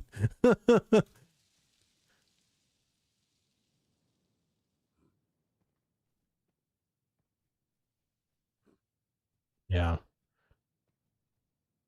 That's the one thing I do like about this game, because like you see botting in Lost Ark, or you see botting in like a lot of the other games, and there's like nothing you can fucking do about it, because there's like, it's safe, oh, this is a PvE server, so there's like, I think the only thing you can do is like the PvE like mob training potentially, but what do you think of Dreadmist?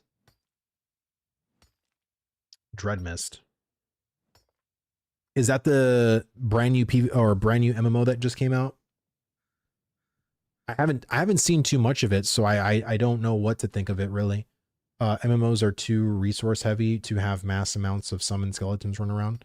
Yeah, I mean, again, World of Warcraft, I mean, I was able to have like 26 mini summons out at the same time, and I think they're getting rid of that now in Midnight.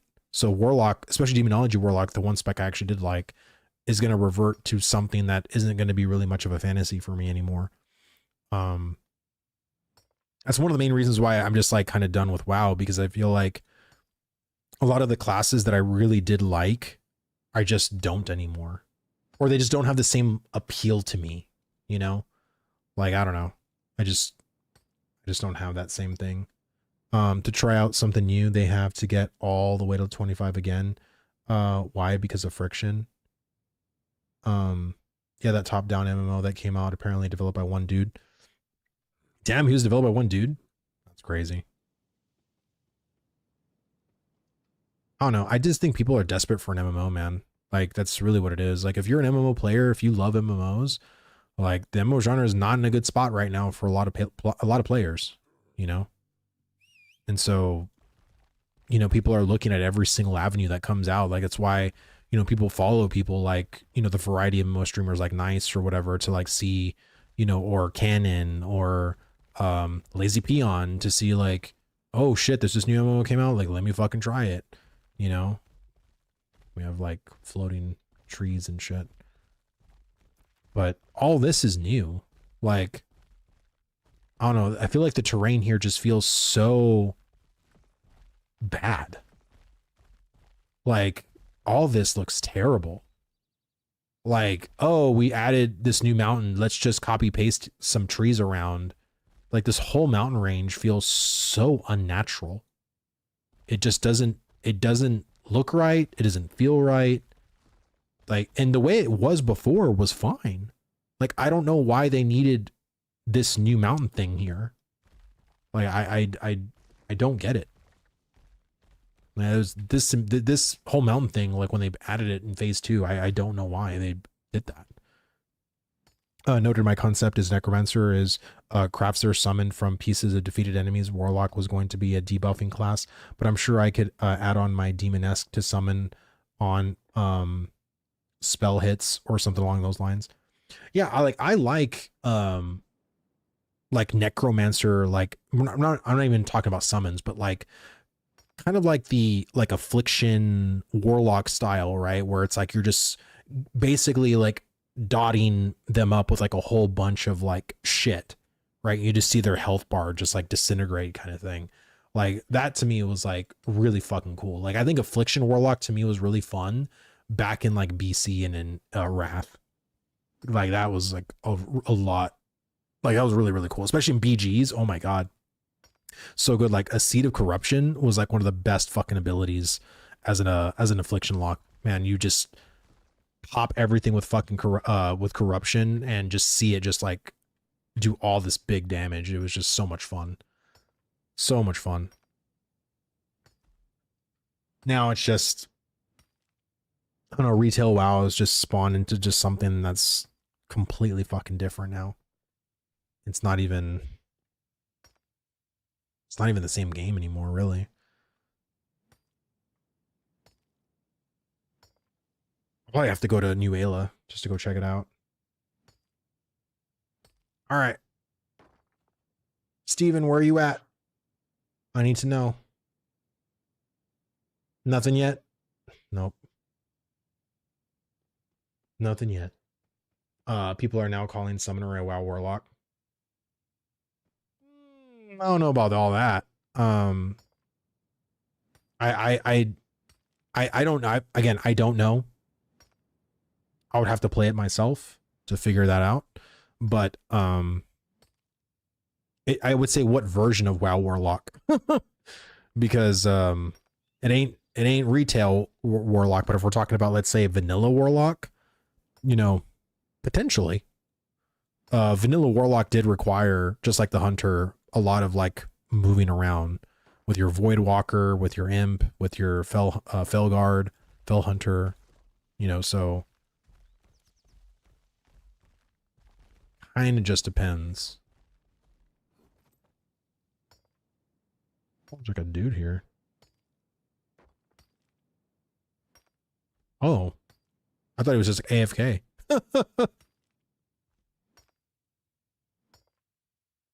See, in the fact the summons are just all messed up, like I knew the summoner was going to be busted in the sense of like just knowing how difficult it is to make a summoner class in an MMO is just, it's a lot. It's a lot. So I want to play the summoner when it's more ready to be played. Like I probably will try out I really want to try out Ranger and Mage once the new revamped class trees come out and ranks come out, to see what potential new passives or new abilities or just like how those rotations work with those new trees. Like that's what I want to see first, you know?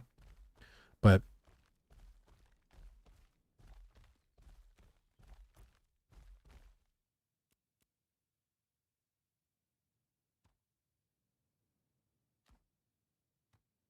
I got heroic copper, rare zinc. What else? Everything else is just kind of basic.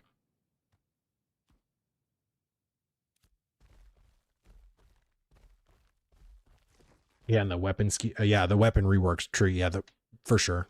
There's a lot of reworks they got to do for the talent trees, man. In general, to be honest, I'm not even a fan of the fucking stamina tree. This shit is so boring. Like, I don't know. Like, I appreciate the fact that we have a talent tree there, but honestly, I feel like it's just more of an illusion of one. That's just me. I feel like that could just easily be baked into just you leveling. Like, because I feel like this is going to be something to where, oh, when you're level 50, you're going to have it all anyway. And I feel like, well, if we're just going to have it all anyway, then where's the real choice in the matter? Just while you're leveling? Okay, I guess. But to me, I feel like that's just nothing but an illusion of choice and not real choice. I was a fighter main until I tried mage, and it's been a blast. Yeah, I've never really been a fan of mage and WoW, but I feel like this mage in Ashes has potential. But I need a skill tree or the talent tree to reflect it. And I feel like the current tree for mage is okay, but it needs more, you know? And I just want to see what the more would look like for sure. Mage needs some changes. I'd like to choose my elements. Well, I feel like mage needs an actual secondary resource. It's the only class right now that doesn't have one. And I feel like it really does need that. When are the reworked abilities coming out? Even any mention of the secondary types? What's that next for them to release? The staff also, are they going to have a scythe? I forget. No, I don't think scythe is on the table for a weapon type. But from what I know, that is something they're working to release in Q1. So I don't know if it's 0.19 or 0.20 update, but as far as I know, it's going to be one of those two updates that'll have the augments and either secondary augments and or the reworked talent trees. So we'll see. Yeah, I need the staff, dude. Like, how the staff was not one of the first weapons is beyond me. Like, I don't know what's going on there, but you know, there's no choices with mage. It's vanilla. Yeah, I know that's what I kind of gathered too. Every mage that I talk to, and every class is like this. Like, once you hit level 25, you pretty much have everything here. Like, where are the 30 to 40 abilities? Where are like the potentially 3 to 4 passives per skill?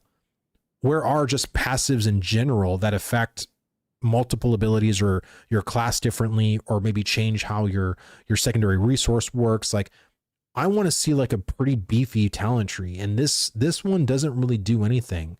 Like, at level 25, you just have everything. So again, it's more of an illusion of choice at that again. So I don't know.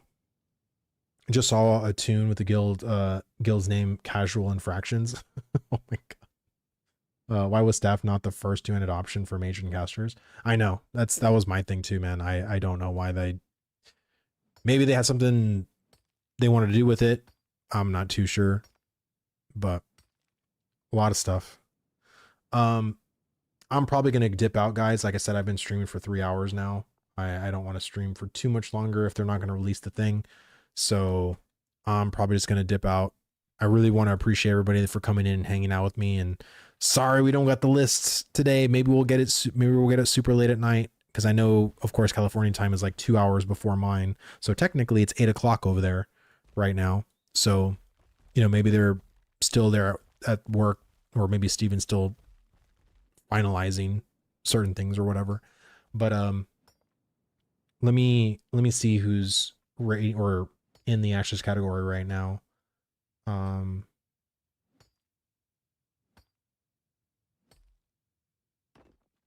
see. Oh, okay. So there's Nice is streaming, Roar is streaming, Dusty is streaming, Pander is streaming.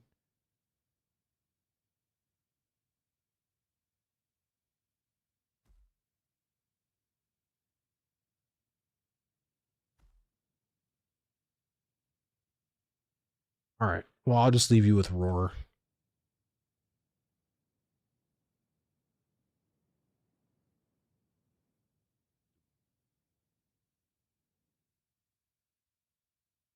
All right, guys. Well, you guys have a good one.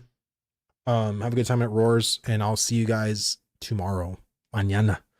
Have a good one. Happy Friday.